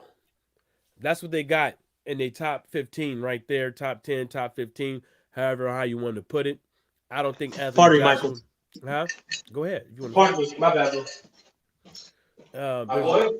There's no way in hell he could be number 1. Just like Tyson Fury can't be number 1 because they both have asterisks next to their fucking name. See what I'm saying? They both have asterisks. Now, I would put Anthony Joshua number 1 up there if he would have knocked out. Well, there would have been a better argument for him to be number 1 if he would have knocked out Andrew Ruiz. Since he didn't, it went to points. Yeah, it was a unanimous decision. But at the end of the day, look what we got. Anthony Joshua, Deontay Wilder, Alexander Usyk. Then we put Alexander Usyk at number 3. Alexander Usyk, to me, after his last performance with Chaz Witherspoon, he shouldn't even be mentioned on the top in the top 10 until he actually fights somebody like Derek Chisora, Luis Ortiz, Corbett Pulev, Alexander Povetkin, Dillian White, Andrew Ruiz, Tyson Fury, Alexander Usyk, Deontay Wilder, and Anthony Joshua.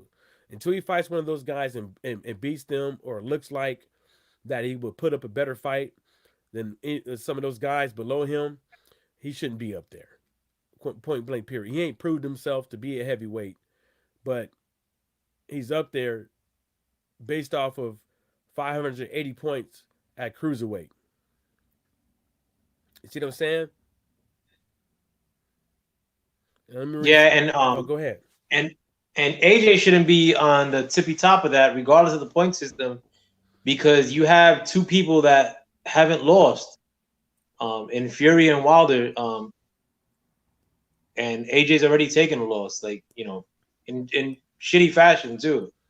So I mean, like, you could try to fluff up the resume all you want, um, but AJ's lost. I mean, we that's gonna be ingrained in our minds forever.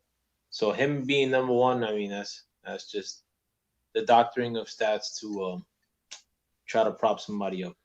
Mm-hmm. Last one said to lose and come right back and school the guy who beat you says a lot about a fighter, though. I don't think he schooled him. I think that he just won on points. To me, schooling somebody is an ass whooping. Lost one said you can fight 100 nobodies and never lose. Don't mean nothing. Yeah, you can fight 100. You can fight 100 nobodies. Fight Tyson Fury. Go to a draw. Knock Tyson Fury down twice, and still not be considered one of the top heavyweights because you ain't fought nobody. But you proved yourself worthy of that position by going to a draw against somebody that everybody deems the top number one because he has a lineal championship, which is not a championship. It's just imaginary belt. Um, Last one says, "How does the point scoring work exactly?" I don't care how the point score is working exactly.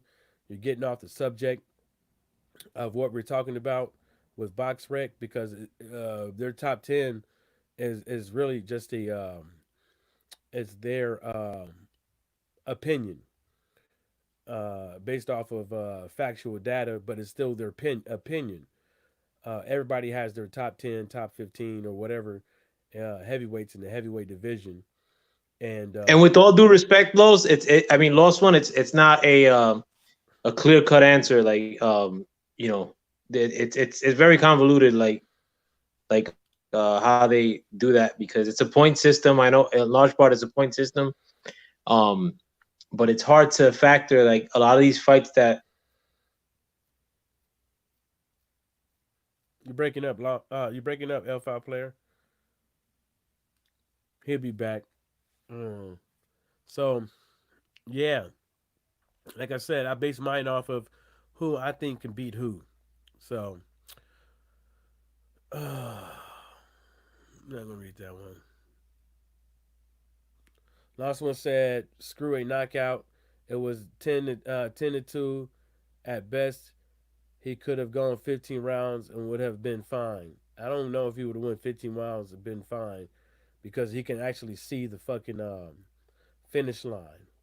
And when he saw the finish line, that's when he started talking and celebrating more in the ring as the course of the fight went on. Um, what you have to understand is I base my top 10 not off of a point system. I base off my top 10 off of who I think can beat who. So, um, Anthony Joshua not knocking this dude out and playing the survivalist role in the round. I mean, the fight, knowing now well if he maybe he could have not put Andrew Ruiz out, but the condition that Andrew Ruiz was in and the way that he was winning those rounds, I think that he could have put a little bit more effort into getting this guy out of there. But maybe it wasn't in his repertoire quite yet. Last one said, "I think completely outboxing the guy who kick your butt and better than a knockout. No, it's not better than a knockout. That guy knocked you down 4 fucking times, had you dazed and confused to either where you quit or you was too confused to continue to fight. So just completely took all the threat away from him. he didn't. Yeah, he completely took the threat all away from him, but he also didn't want to gauge with the guy because he was scared of getting hurt, and he knew he was going to get hurt if he did so. Lost one goes to say and Ali and lost. and Oh, go ahead. also too within that fight too, while Anthony Joshua historically has been known more as a puncher and then a boxer. In spite of that, though, and in spite of being like what I'll give him his credit as far as being one of the harder punches in the division in Anthony Joshua, he didn't have Andy Ruiz hurt. I believe in that whole fight. I mean, he did give him a cut early in the fight. Andy Ruiz is like producing maybe a quarter of the head movement that he was doing in their first fight. But having said that, though, he had Andy Ruiz as a pretty still target and didn't have him hurt. But I mean, I do give him credit for winning the rounds. But if Wilder were to fight somebody and not hurt him or move around him and win like 10 rounds in a shutout, like I mean, there would be blood on the streets, you know. And Wilder could have run 12 rounds and produced a similar result, and people would have been shitting on him outright. Mm-hmm. I mean, I do give him credit because he added that to his repertoire, like in AJ, as far as being able to move around. But he still ain't gonna fight nobody, and I mean, he's getting panned in the media, and it's not just by us. You know what I'm saying? Like, so I mean, I think he fought that fight very tentatively and very scared of getting hurt again. I mean, we'll see. Lost one We'll see said if AJ's got past his demons. exactly. Lost one said Ali lost, Tyson lost, all the greats lose. Yeah, but when you come back and you fight the guy, look at how they won. Look at how in the rematch. Look at how he won in the rematch. It's not the same fashion. So you know what you really say with that? It's the best two out of fucking three. That's what you say out of that. That doesn't mean that you're the best out of both of them. The way you won, it's the best two out of fucking three. You got your ass fucking handed to you in the first fight. You made all kind of excuses. Andrew Reeves lose. He makes all kind of excuses. But people forget the excuses Anthony Joshua made. So the wonderful life of Bob J. What's happening, baby? Schooling is a way. Huh? No, I wanted to say one more thing too. And I've said this on this channel in the past that I thought that AJ's performance against Andy Ruiz in the first fight was one of the worst performances I've saw from AJ. Having said that, though, AJ still got rocked, fucking knocked down a bunch of times. But I would say that Wilder's worst performance, I don't know if you agree with me or not, was against Tyson Fury. In that fight, he still was able to produce a draw against what many people consider to be the best fighter in the world. And some people thought that Wilder also beat Tyson Fury because he got a long count. But that was, to me, Wilder's worst performance. And he was still able to produce what could be considered a victory. But on paper, ended up being a draw against what people consider the best heavyweight in the world. That same person didn't want to fight him again. So I think he in his heart of hearts knew that he wasn't ready he can't beat Wilder. But on Wilder's worst night, that's what you get. And Wilder was shitted on a lot for producing a draw against Fury. And a lot of people were saying that he won because Fury was moving around in the ring and like shucking in the ring. But AJ's worst performance, which I've seen a couple of other duds from AJ, ended up with AJ quitting, AJ getting knocked down several times in the fight. So, I mean, we can't get past that easy. I mean, and with AJ's future plans, it doesn't seem like he's on a path to redemption. He's on a path to the Mandos, the quest for mandatories. Stop it. That shit sound like some Zelda shit. That's what it's gonna be. Like, they're gonna call like these fights, like, instead of Clash of the Dunes, like, the next one's gonna be called This One Had to Be Made, or like, the WBO said so. Read some of these comments. Yeah, I I mean, I agree with you, man. Wonderful Life of Bob J says schooling is a way Floyd did to Canelo and lost one. Yep. Earl did to Mikey Garcia. That's schooling somebody. Because I call schooling a ass whooping. Roy Bomanox, that wasn't his schooling. That was a keep away because of AJ's weak ass chin. That's how you should have said it. Last one said, "Goddamn boy, you writing." And he does have a good chin. AJ is the only guy to ever put him on his back. Well, um, Andy Ruiz is the only one that put AJ on his back 4 times. Last one said, "I don't think people should crap on Ruiz. I like to see him fight Chisora or someone next. I don't want to see him fight for Chisora. I want him to see better competition than Chisora. The guys that whooped on Chisora, that's what I want him to see." Last one said he didn't make no excuses. Andy Ruiz did make excuses. I didn't train hard and all this other stuff and blah blah blah whoop whoop. Yes, he did. Last one said everyone else made the excuses. Anthony Joshua, I wasn't feeling right and all that stuff. I don't know why. I was too worried about Deontay Wilder. And the list goes on and on. Last one said, "You think Fury fight will happen in February?" Yes, I think it will happen in February because I believe it's already signed.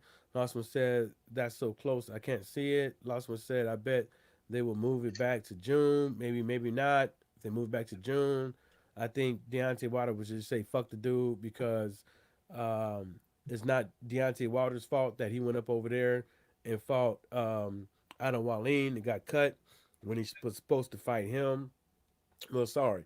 It's not Deontay Wilder's fault that he fought Tom Shorts and Adam Wallin instead of fighting him. I seriously believe if Fury bumps it back to June, I think Deontay Wilder should because like check this out. Deontay Wilder is supposed to fight in February. Anthony Joshua is supposed to fight in March. So it'd be best if you keep it around the same time. So if the fight does happen to get made, each fighter can get a proper camp. So it's best to get the fights out sooner and then later. I basically back to June. If that's the case, then Deontay Wilder should just get rid of fucking Dillian White, knock his ass the fuck out. Go back and watch the Parker fight. Go back and watch the fight with Mark Wack, and keep watching the fights with Dillian White. He's not this good fighter that you guys think this dude is. He throws wild, extremely wild. Not when he got somebody hurt. When he see people call Deontay Wilder windmill, but that's when he does. But that's when they call windmill after he hurt somebody. Dillian White is throwing windmills during the rounds when he doesn't have anybody hurt. He's the real windmill White. So the White windmill. Hey, Mike, what do you think about a fight like with for Ruiz, like against Joseph Parker rematch? I think that's possible. That's a decent fight, right? But Andrew Ruiz is just gonna have to make some sacrifices. I think that he really does have a medical weight issue. I don't think he loses weight and stuff like that like he's supposed to. The way I put it is that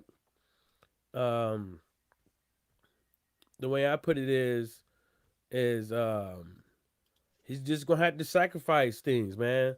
He gonna have to not eat all them ho-hos and stuff like that. And if he do, he's gonna have to get in the gym like he's supposed to do. A lot harder. And he wasn't in the gym like he's supposed to because he made excuses and said he wasn't. So I think Joseph Parker. People sleep on Joseph Parker and stuff like that, but Joseph Parker is just a smaller fighter. When it comes to weight, when it comes to height and stuff like that. But Joseph Parker is a good fighter, and no, he's not. Joseph Parker sucks. I think he's a good fighter, but I think that he needs to stop doing all that damn smiling in the motherfucking ring. He need to just he hurt Anthony Joshua bad. He hurt Dillian White a few times bad in the fight and shit like that. And Dillian White was hitting Joseph Parker in the back of his fucking head on purpose. Yeah. Dillian White was hitting Whack in the back of his head on fucking purpose. So, Parker would have won that fight against White had he not been headbutted too. I thought. Mm-hmm. Yeah, them headbutts ain't a lot of people they a lot of people And throw them off, but like people don't understand is like the amount of force when y'all hit, how it feels on your fucking. There's no fucking meat on your fucking forehead. oh, I'm telling you, like I've actually utilized the forehead in official street stuff, bro. That's you feel bad for dudes, bro, with the forehead hit. Yeah, you would knock their teeth out, put their nose to the side Right? of their face, all that shit. And then you talking Wherever about that shit lands, bro. two foreheads hitting each other. That shit's solid. You might as well say Yeah, you bro. was hitting the ground. He says you think Lossman says you think that they should give White his Mando spot now he's been fully cleared. White has his Mando spot in 21, but the thing about it is White ain't really fully cleared. Don't nobody know what the fuck happened. Everybody that know what happened to Dillian White is a blanket public address. Is a blanket public address. You know what that means? It's not clear. It's not concisive. It is literally a snippet. And the WBC, Their explanation, lost one, was that they pretty much took Dillian White at his word, and it happened like on the eve of this fight that he was supposed to fight. It happened, you know, they came down with that verdict on the eve of that fight. So I mean, the WBC has their own discretion. I mean, like what they do with it or not, I don't give a shit because I wouldn't mind seeing Dillian White get made a corpse by Deontay Wilder, but it's not like a reigning like rendition or it's like a resounding victory, like and Dillian White's all clear. And we still got to talk about that glove issue. Having said all that, though, I still want White to fight Wilder, and I think Wilder would probably hurt Dillian White just as much as he did to Brazil or fucking the Haitian cat when he fought him the second time. My bad, bro. I haven't slept for dick, bro. No homo. Stavern, yeah. Let me read some of these comments because they getting kind of up. White still has to worry about the WBC because WBC could still come out and do what the fuck they want to do. So that's another thing with that. Lawson said, what excuse would the WBC have not to? What excuse would all these other sanctioned bodies have not to put Dillian White back in the rankings? The WBC, see, this is what you gotta understand, Lost One. People are so uptight with the WBC, but ain't nobody uptight with all these other sanctioned bodies that Dillian White got kicked out of. So let's just keep it G. So and cut that shit out. Your question should really be right now because it's 2021. So now your thing should be, and Dillian White never been kicked out of the rankings with the WBC. So now your thing should be, are all these other sanctioned bodies going to put Dillian White back in those rankings? That's what it should be. IBF, who the fuck fighting up over there? You got Pulev fighting who? And ultimately too, Lost One, fuck the WBC and fuck all those belts. We're not saying one's better than the other. They're all corrupt, but at the end of the day, it's their discretion. And if they took a stance of like not putting Dillian White back into that mandatory spot because of whatever reason, I wouldn't disagree with them because of the results of this test and the B sample is still murky and like nothing's been really cleared.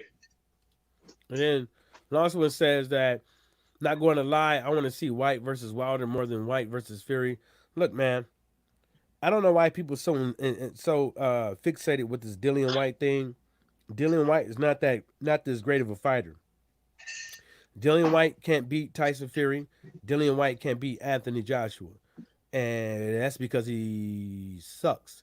But at the same time, is that if White can figure out how to stay away from Dillian White's left hand and only get hit a few times with it, and Dillian White still ain't got that spunk that he normally has with it and stuff like that, you got to start questioning yourself about certain things because Dillian White only thing he got is a how would I say, his left hand ain't that left hook.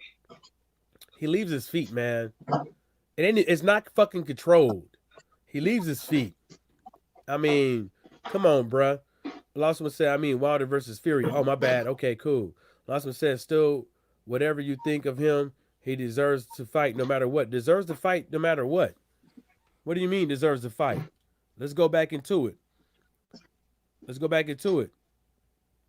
This dude fought this guy. He fought this when he could have fought Dominic Brazil. He fought this guy when he could have fought Dominic Brazil. He fought this guy when he could have fought Dominic Brazil. And you know why he fucking did that? Because he was too busy worried about becoming a pay-per-view star. He should have been worried about going after that WBC belt. You didn't hear when he was fighting this guy, and this guy. You didn't hear Dillian White going out there calling out no damn Dominic Brazil. Did you? And it didn't help him any either. Like ultimately, like, you know, it would be somewhat understandable if at the end of that, he ended up becoming a UK paper star at the very least. But his last pay-per-view numbers against Rivas, which is which was, I thought, one of the better matchups that he had, ended up netting like 200-something thousand pay-per-view buys in the UK. So I mean, like, his numbers were actually on the decline, like as far as like with UK pay-per-view. So I mean, like, you probably could have had better numbers than that. Definitely fighting fucking Ortiz, or definitely fighting Brazil. Yeah. You know, at least they're somewhat by association, you know, like somewhat connected to Wilder. Like, you know, that would have been definitively like fighting Brazil, like put you at that mandatory spot without question. You know, but you chose to go another route, and I think ultimately is because those people could have beat you. I think Brazil would beat Dillian White at this point. Mm-hmm. Let me read some more of these things because he's getting kind of long. He's earned it 2 times over. No, the fuck he didn't. Name 2 times over that Dillian White earned a shot at becoming the Mando, or earning a shot at Deontay Wilder. E. Woodson said, had to step away. Damn tenants again. I swear I'm going to throw one of these kids out of a freaking window. Not really, but I think about it when nobody is looking. Yeah, people need to take care of their fucking kids, man. Chill, my brother. Nah, man, he right though. I fucking despise it when people can't fucking control their fucking kids, man. Control the motherfuckers. Whoop their ass or something, but you know, when you in public and you dealing with things and stuff like that, and other people got to deal with how these kids been fucking around and shit like that and up in there, and everybody else is suffering because you can't control your kids. Control the motherfuckers, man. Last one said, yeah, Ruiz versus Parker would be great. Yep. Last one said, laugh out loud, Woodson. Last one said, Spider-Man versus Nacho. Last one said, 21, come on. That's a joke. He earned this one this year. Yeah, explain it. Last one said, the leak could be a complete bullcrap for you, know. No, the leak wasn't a bullcrap because it says steroids. Steroids. Go to the UCAP website. Click on news. It says metabolites of steroids. And what LFL player said was the best way that you could put it. They took Dillian White's word for it. Let's see. Last one said could have had 0 weight to it. No, it didn't. E. Woodson said last one.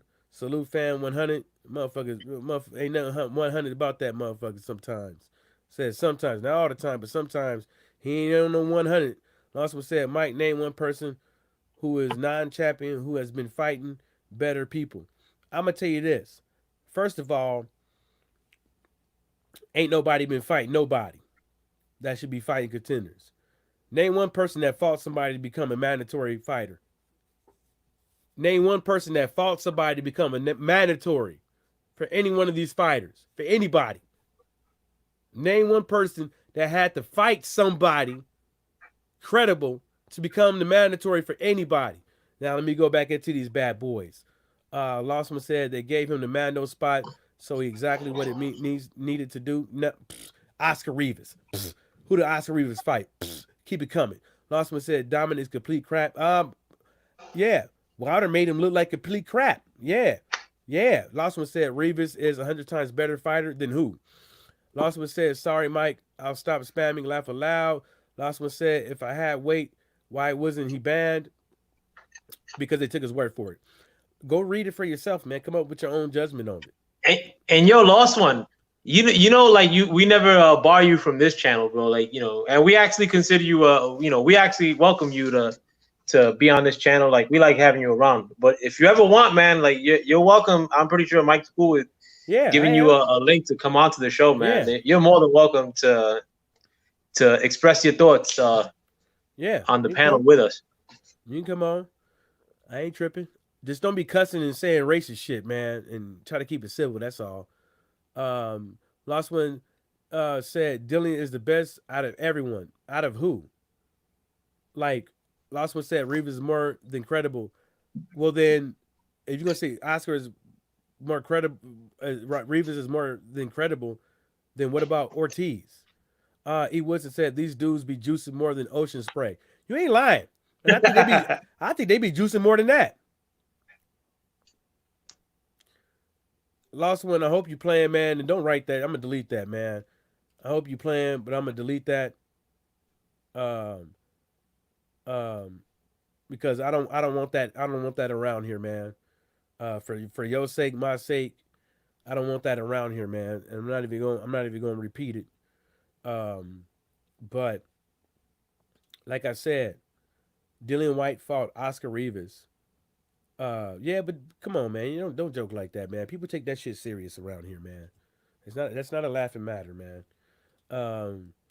Oscar Rivas, right? The only person on Oscar Rivas' record that can call him credible, as far as win, is Brian Jennings. But how far does beating Brian Jennings take you? Facts. And from beating Oscar Rivas, right?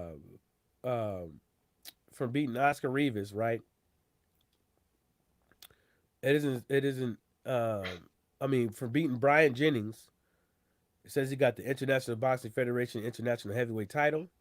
How did Oscar Rivas get that? We're gonna go into that.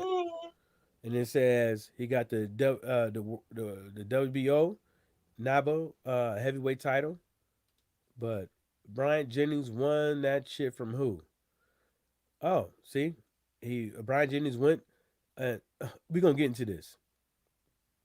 Alexander Dimitrenko. That's who he got the IBF international heavyweight title and the WBO NABO heavyweight title, right? Who did Alexander Dimitrenko fight? Alexander fucking Dimitrenko. Right? Tony Yoko lost. Andrew Ruiz lost. Brian Jennings lost. Right? Million, whatever. That dude. He won. He didn't fight nobody to get this shit. Come on. Stop telling me. As far as, like, honestly, I gave my bad, bro. Hold up. Go ahead. Brian Jennings beat this dude who couldn't even get past Tony Yoko, Andrew Ruiz, nor Brian Jennings, and he won it from some guys. He beat some guys that had no merit, coming off of a fucking disqualification. And then this guy goes and fight. And then Dimitrenko goes to fight Alexander Dimitrenko goes to fight Oscar Rivas for these fucking 2 belts, which gives Oscar Rivas a mandatory fight with Dillian White for the WBC.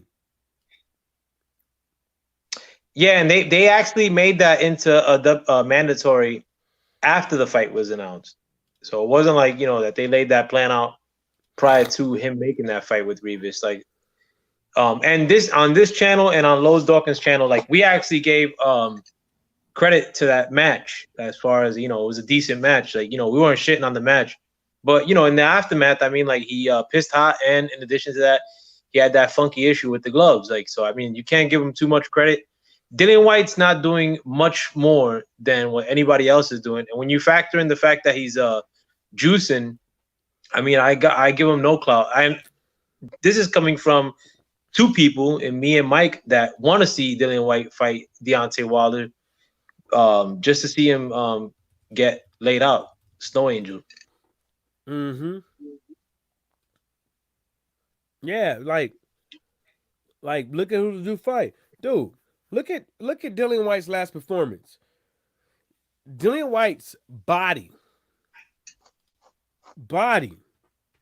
of looking out of shape, bloated, looked like he was on steroids. He was bloated. Yeah, He yeah, was that out of shape. aftermath. No, and yo, he was winded early birdie too in this fight. Like, he was mouth breathing. Were you watching that fight? Like, I know you were Yeah, at he work. I don't know was. which one. He was winded. Yeah, he was mouth breathing early, bro. Like fifth round, fourth round. He was breathing out the mouth pretty heavy early on. Yeah, he was. I want to see if anybody else wrote in the chat too. Y'all can't tell me this dude wasn't on some type of juice. He was out of shape. Out of fucking shape. Yeah, on, but I mean, like, you know, it's these fights only seem like somebody like White is only made to seem like he's doing a lot because of having that mouthpiece behind him in Eddie Hearn. Like, you know, Eddie Hearn has a way of explaining shit like to where a lot of people who are sympathetic to his cause, it may sound convincing to them. Like he'll mention Eddie's like AJ's opponents. You know, you fight somebody like Carlos Takam. Like, yo, like, how would you even bring up Carlos Takam? Like, he'll mention him amongst like somebody did. Somebody brought up who Dillian White fought and beat. Hey, guess what they said? Guess what they booked? Undefeated fighter, what? Lucas Brown.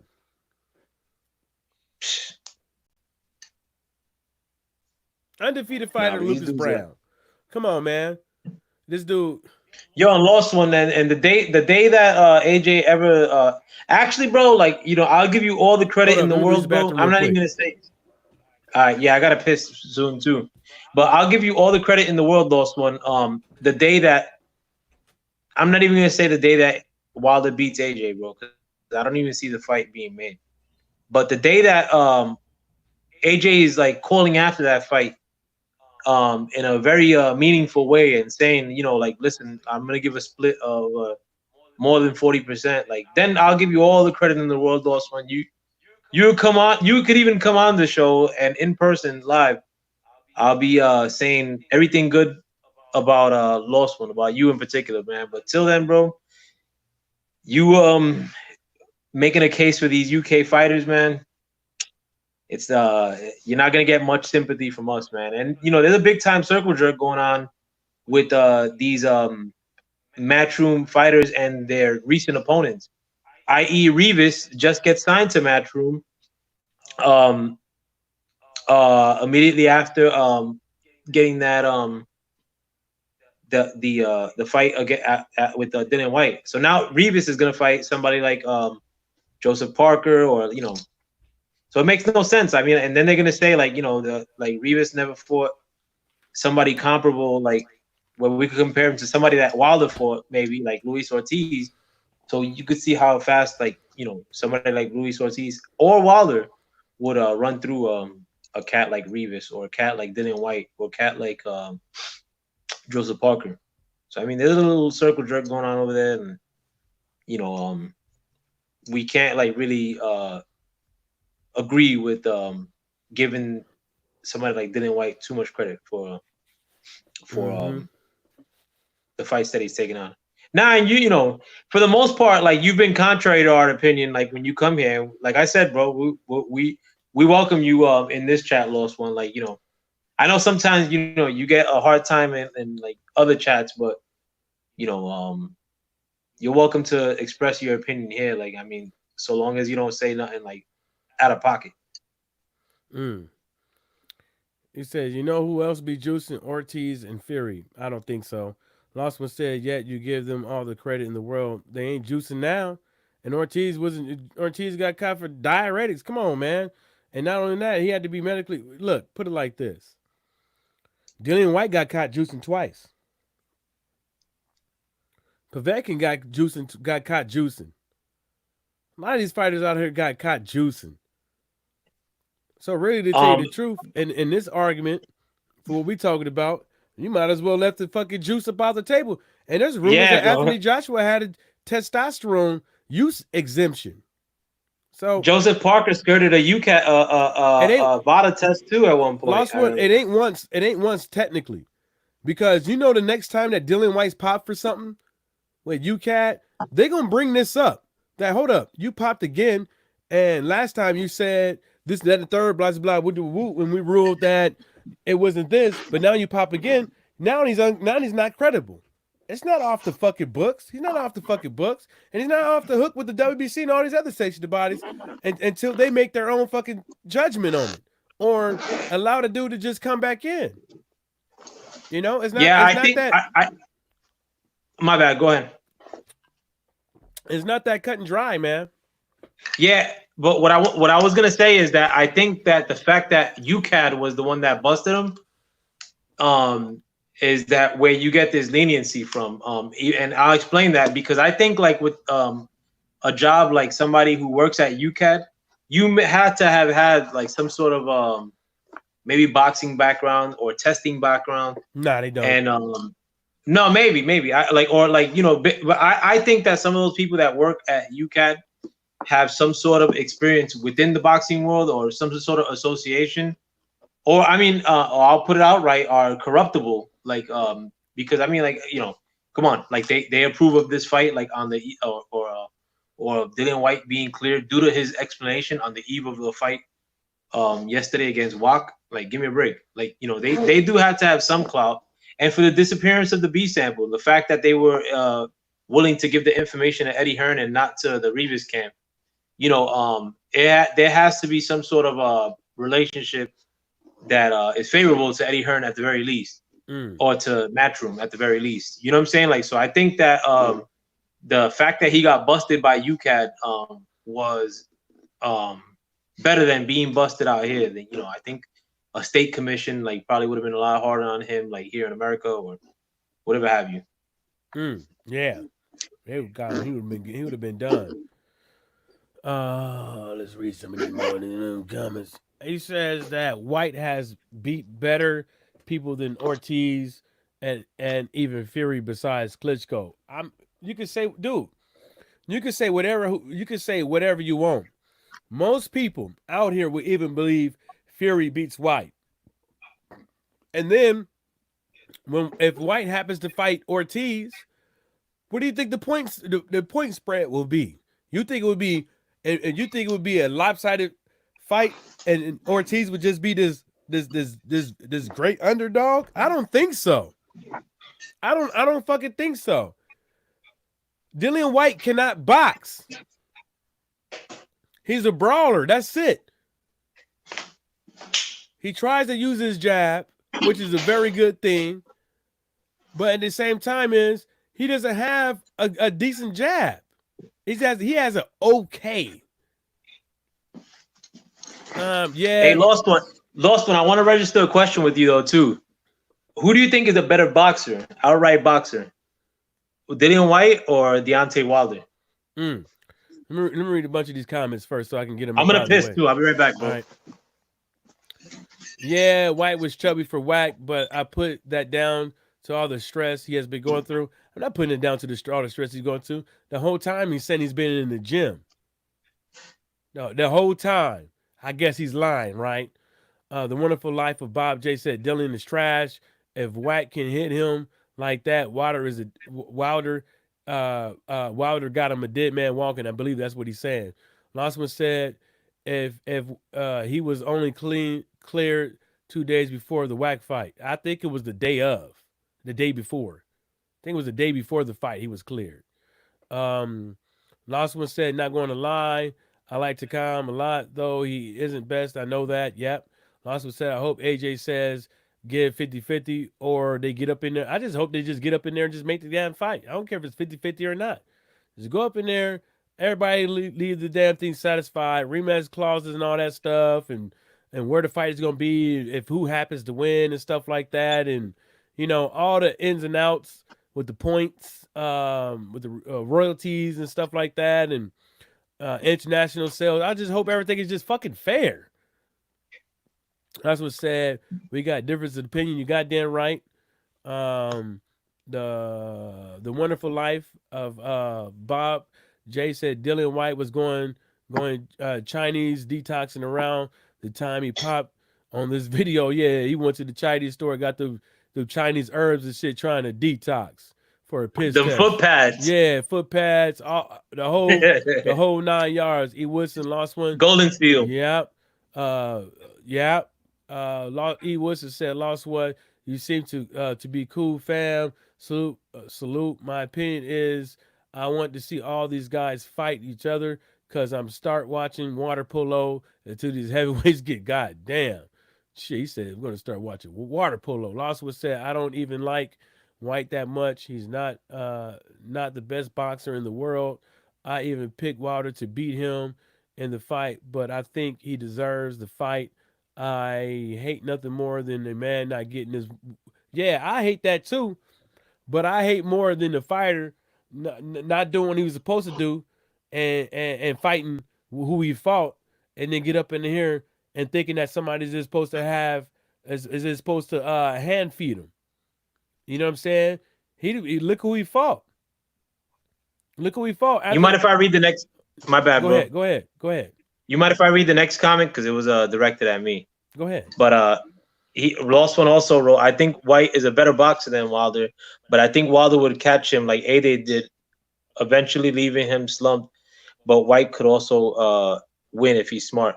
I think that you're way off on that basis, and I give you Exhibit A.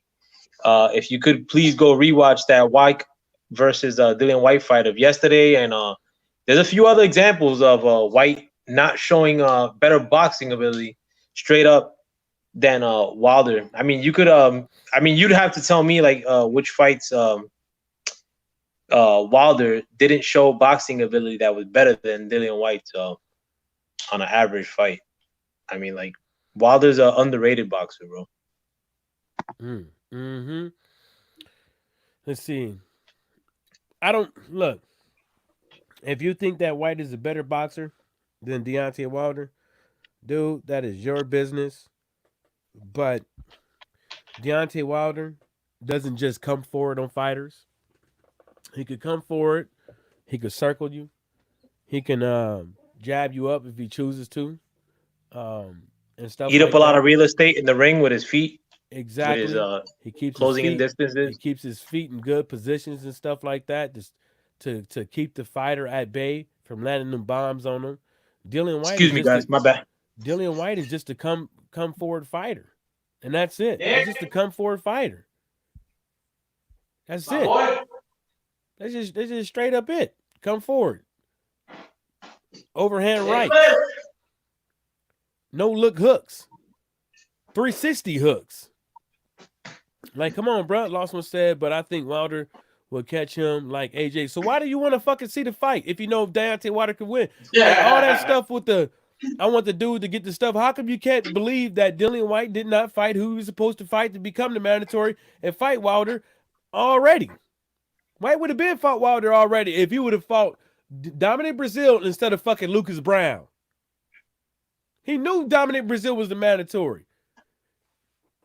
Look at the record. Look at his record. He fought all these dudes. You can't tell me that this guy didn't fight these guys to become a pay-per-view star in the UK. He was more. You can't tell me that you can't believe. You mean to tell me that you can't believe even a little bit that fighting Joseph Parker and Derek Chisora wasn't a grab at pay-per-view? Wasn't the only people that was Dillian White wasn't worried about Dominic Brazil. Dominic Brazil had to call out Dillian White. And you know what? And Dillian, it was hold on, also and it was also an avoidance of Luis Ortiz with the Brazil, with the Dillian White and Chisora Part 2. He said, lost one. I think White improved a lot after the AJ loss. For example, watch both Chisora fights. Look, he didn't improve. And I even said that Wilder didn't improve when we had a discussion of one of these things. And I'm going to tell you why White didn't fucking improve. The fight could have went either way in the first fight. The second fight, you used your jab more. And you waited to the later rounds so this guy got tired to throw a no-look fucking left hook. You see what I'm saying? The same left hook that he kept trying to land on Whack over and over and over and over again. The same left hook that he tried to land on Joseph Parker over and over and over and over again. It failed to knock him out. You know why he failed to knock him out? Because his left hook is slow and Joseph Parker can see it coming. His left hook is slow, and guess what? White can see it coming. There's no way Dillian White looked better because he knocked Derek Chisora out. A dude that just comes forward, that leaves his chin up in the air, that's there for the taking for any punch, coming straight down the pipeline, uppercut, any punch. Derek Chisora is there to fucking eat. Why do you think they call him War Chisora? They don't call him Mr. Boxing Chisora. They don't call him Mr. Backfoot Chisora. He's just a ground and pound dude. When you're fighting ground and pound dudes, why the fuck are you going to sit there and exchange with them in the inside so they can try to sneak your ass? Because he got nothing else, bro. Dillian White got nothing else, bro. There's no other Chisora ain't got shit. Neither one of them. That's what I'm saying. Shit. Yo, Mike, I gotta dip off though, man. I want to try to DJ before the Sunday night game. Hell yeah, man. Do your thing, baby. Yeah, you staying on? I'm gonna stay on for about like another 10 minutes, 15 minutes. Yo, thanks for letting me on. Yo, did I ever show you my setup, bro? Hold on. The DJ setup? No. Show me later. Yeah, definitely. Like fucking yeah, but thanks for letting me on, man. Like fucking for all you guys in the chat, lost one. E. Woodson, if you guys didn't comment, like fucking peace to y'all too. Subscribe to my man Michael Johnson Boxing Talking More if you haven't already. And I wish you guys a good weekend. Peace. Yay. Thanks for coming on, man. Thank you. So let's read some more of these things. Again, with Rivas, follow a perfect plan to beat Rivas. Jabbed his head off. I mean, whatever. Jabbed his head off, was getting caught. Had unapproved gloves. Don't know what was. Those gloves could have been had lost pattern. It could have been lighter. Hell, they could have had steel in them. I don't know. But come on, man. That wasn't. Dillian White was getting hit in that motherfucker too. Lost one, I think. And then plus, who the fuck did Oscar Rivas beat? I just showed you. Like, come on, man. Oscar Rivas ain't no credible opponent for you to be fighting for a mandatory title at Deontay Wilder. Come on, bruh. Not with all them other guys up in the WBC. Not with all them. No. Nay. Again, he said, lost one said, I think Wilder would win, but I think it's a lot closer fight than you think. No, I don't. It doesn't matter if it's a close Wilder fight or not. He's going to get knocked the fuck out. It doesn't matter if it's close. He's going to get knocked the fucking smooth fuck out. That's it. Point blank period. Come on, man. Come on, bruh. E. Woodson said, White defense ain't good enough to avoid Wilder's power. Thank you. And the wonderful life of Bob J. Salute. Gloves, Mike 100. Real Talk 97214. Y'all know Mike beat Hammer. So what? And I already pulled it up. So what if White beat Hammer? Whack beat Hammer. That's what you're saying, right? Because we're going to go down memory lane. Do do do do do do do do do do do do do do do do do. You said Whack beat Hammer? Whack beat Christian Hammer, right? In 2010. And in 2010, when Whack was 7-1. And then Whack fights Klitschko. goes through a unanimous decision, probably got his face beat in. Then a couple of fights later, fights Alexander PED motherfucking Povetkin, gets TKO'd. Fights Jarrell Miller, gets TKO'd. Fights Arthur Spilka, split decision. Martin Boakley gets TKO'd. And then fights Dillian White and goes unanimous decision. Come on, man. Come on, man. Lost one said, damn, do you got Dex? What you mean? Lost one said, take it easy, Mike. Much love. Yep, my bad, homie. Real talk, 97214. Rivas beat Jennings. The same best win for Ortiz. So what? But if you look at Ortiz, he's definitely putting up a better boxing match. He's actually boxing better than Oscar Rivas. He's actually boxing better than Dillian White. And then not only that, Dillian White didn't want that smoke. Dillian White didn't want that smoke, right? We could go back and forth with all this shit. But really, to tell you the truth, Dillian White versus Oscar Rivas, come on. Come on. Really? Amateur record, don't want to hear it. E. Wilson said 10 years ago, yeah. And then he gonna say, Real Talk 97214 gonna say Rivas has a better amateur record than Ortiz. They have the so what? Nobody cares about no fucking dude. Come on, my brother. We talking about the professionals. We talking about professionals. Professionals? Professionals? We up in here. Y'all want to talk about the amateurs, but we should be talking about professionals. Real Talk 97214 said White has a better resume than Ortiz. Not even close. White has a better resume than Ortiz, but how many? But let's go look at it. Let's go look at it again.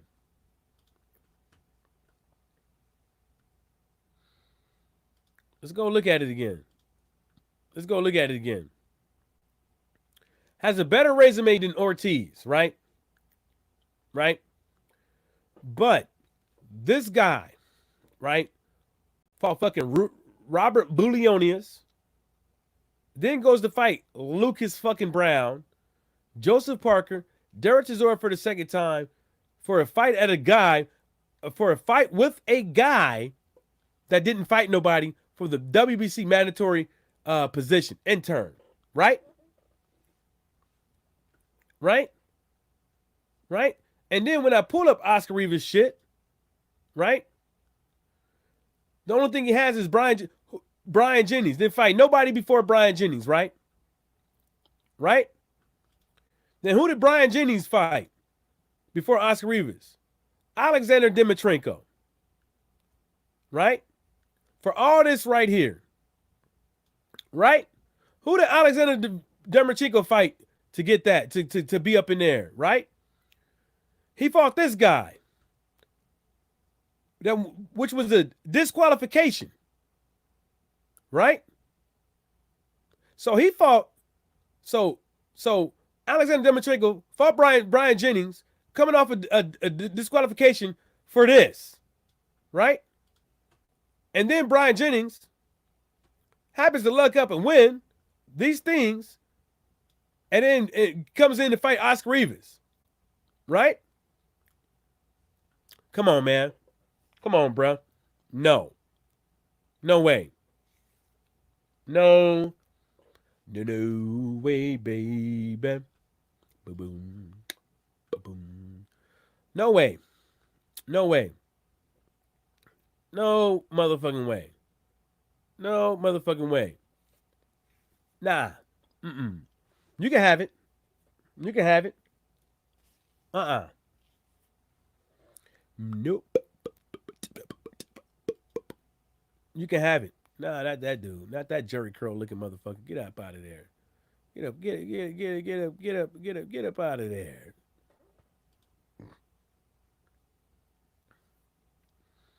Those guys. Look at these dudes. Look at these dudes. I bet you all these guys go and beat fucking whatever that Brian Jennings ass.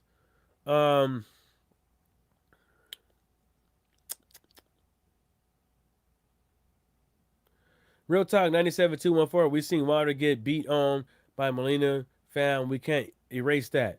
Yeah, we can, because Wilder has the eraser, and Wilder went, booyaka, knocked him out. Knocked him out, basically. That's what Wilder did. Hit that motherfucker so hard that he was like, damn, Wilder hit hard than the motherfucker. Didn't you watch those interviews? Did Eric Molina ever say that he didn't lose the fight? Didn't lose the fight? Did Eric Molina said the fight could have went on? Did Eric Molina take that loss as the champ? Yes, he did. Took it like a champ. You know why he took it like a champ? Because Wilder fucked him up. Because Wilder got the booyaka, the eraser. The eraser. Come on, man. Come on. The Wonderful Life of Bob J said Wilder probably gets hit less than every heavyweight. He don't get hit really too much because motherfuckers are scared. Motherfuckers are scared of getting hit. Real talk. Parker, Chisora, Rivas. Fuck Rivas. Fuck Chisora. Who the fuck did Chisora fight? Matter of fact, when you look at Chisora's record, who did Chisora fight? Okay, he beat David Price, Arthur Spilka, Sidney Geshi, right? Carlos Takam, whatever that is. Aggie Cabiel. Oh, he lost against Aggie Cabiel. Robert right? But then he lost against this Dillian White dude, right? Right? Won against this guy. Got beat by this guy. Blah, blah, blah, blah, blah, blah. Got whooped by Tyson Fury. Blah, blah, blah, blah, blah, blah. Got whooped by David Haye. Got whooped by Klitschko. Got whooped by Robert Bulionius. Got whooped by Tyson Fury. Come on, man. Stop it. Stop it. Real Talk 97-214. Chisora beat Malik Scott and Spilka. Malik Scott? Malik Scott? Nobody cares about no damn Malik Scott. Nobody ever cared about no damn. Y'all cared about some goddamn. Nobody cared about no goddamn Malik Scott. What? He beat Malik Scott. He beat Malik Scott. Nobody cared about no damn Malik Scott. Nobody. Nobody. Nobody. And so, what did Malik Scott do after that? He didn't do nothing. He got whooped by Chisora, Grover Young, Deontay Wilder. He got whooped by Derek Chisora, Deontay Wilder, Luis Ortiz. What is he doing? He ain't doing nothing but going around here getting whooped. Real Talk 97-214 said, White is better than Molina. Be honest with yourself. I don't care if White is better than Molina. So what if he is? So what if he is? Probably back then, no. When Eric Molina was considered in the top 10 of the heavyweight division, probably not that Eric Molina.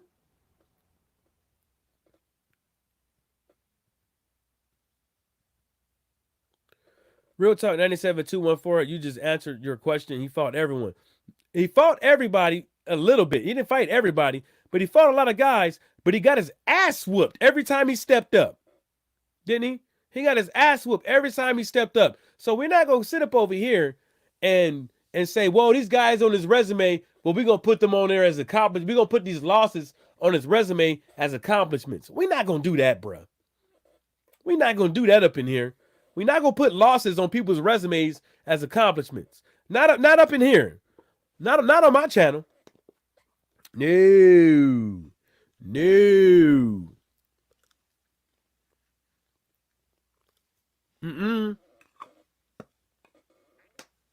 Yeah, Wonderful Life of Bob J.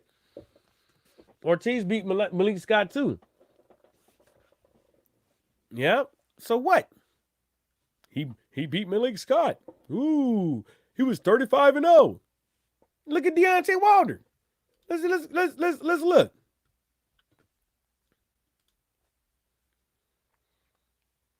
Look at Deontay Wilder. He beat 42 people. Look how many people he beat. Look how many people he beat. You know what motherfuckers say? Oh, he fought 42 bums. He fought 42 bums.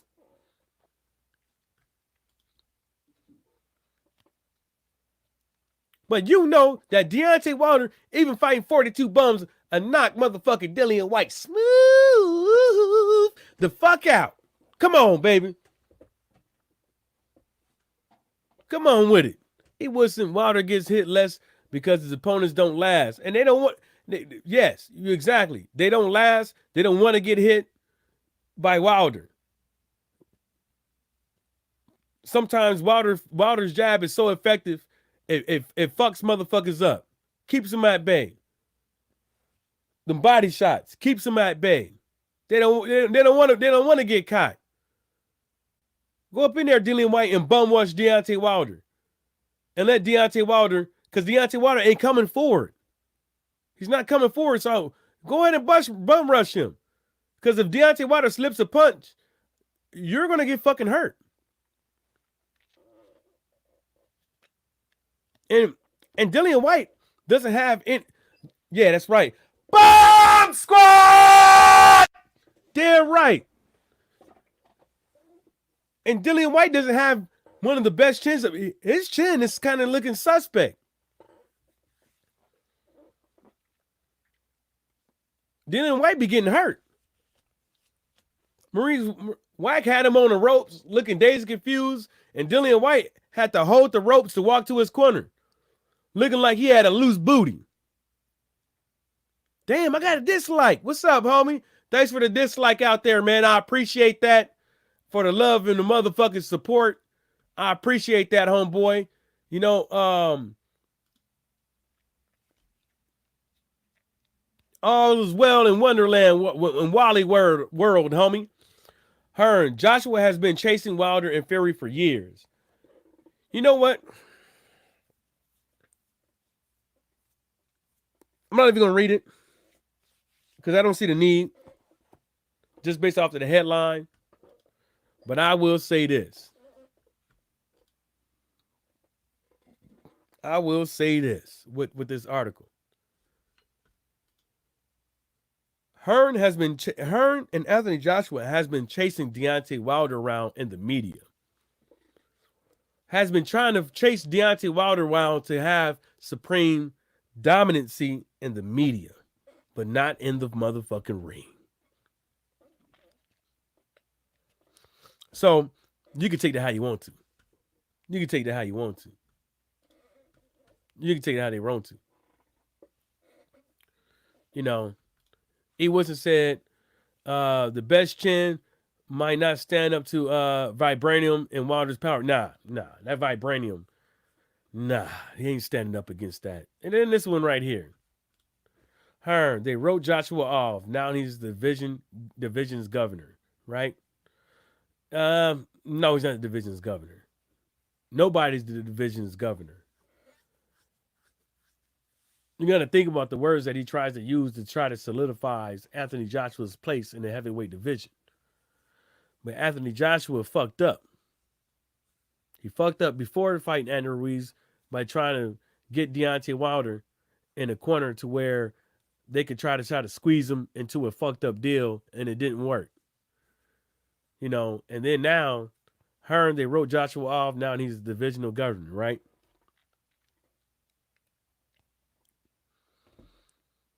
What governor?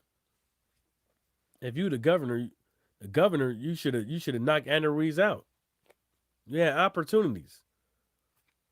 But it's a good thing you didn't go for it because you probably would have been knocked out or on the canvas again, looking stupid and shit like that. And, you know, y'all just better be happy, man. Andrew Ruiz came in the ring the way he did.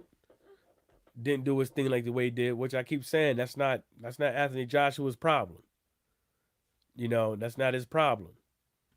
But at the end of the day, we're going to see some more fights, more exciting fights with or without Anthony Joshua. So, you know, ooh, that's Pernell Whitaker's. So we're going to keep seeing those damn things. So y'all can say whatever the fuck y'all got to say. But can Fury beat Deontay Wilder? Can Derek Chisora beat Deontay Wilder? Can the fighters that y'all been saying beat this guy?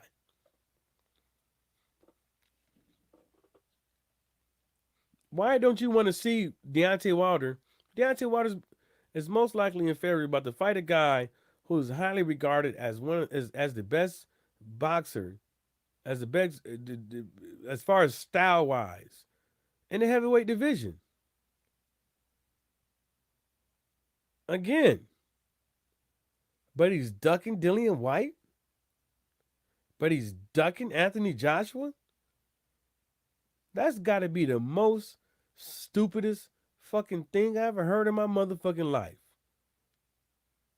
You can't you can't say that when somebody's fighting the fucking best. You can't. You can't say that when somebody's fighting the best at their craft in the heavyweight division.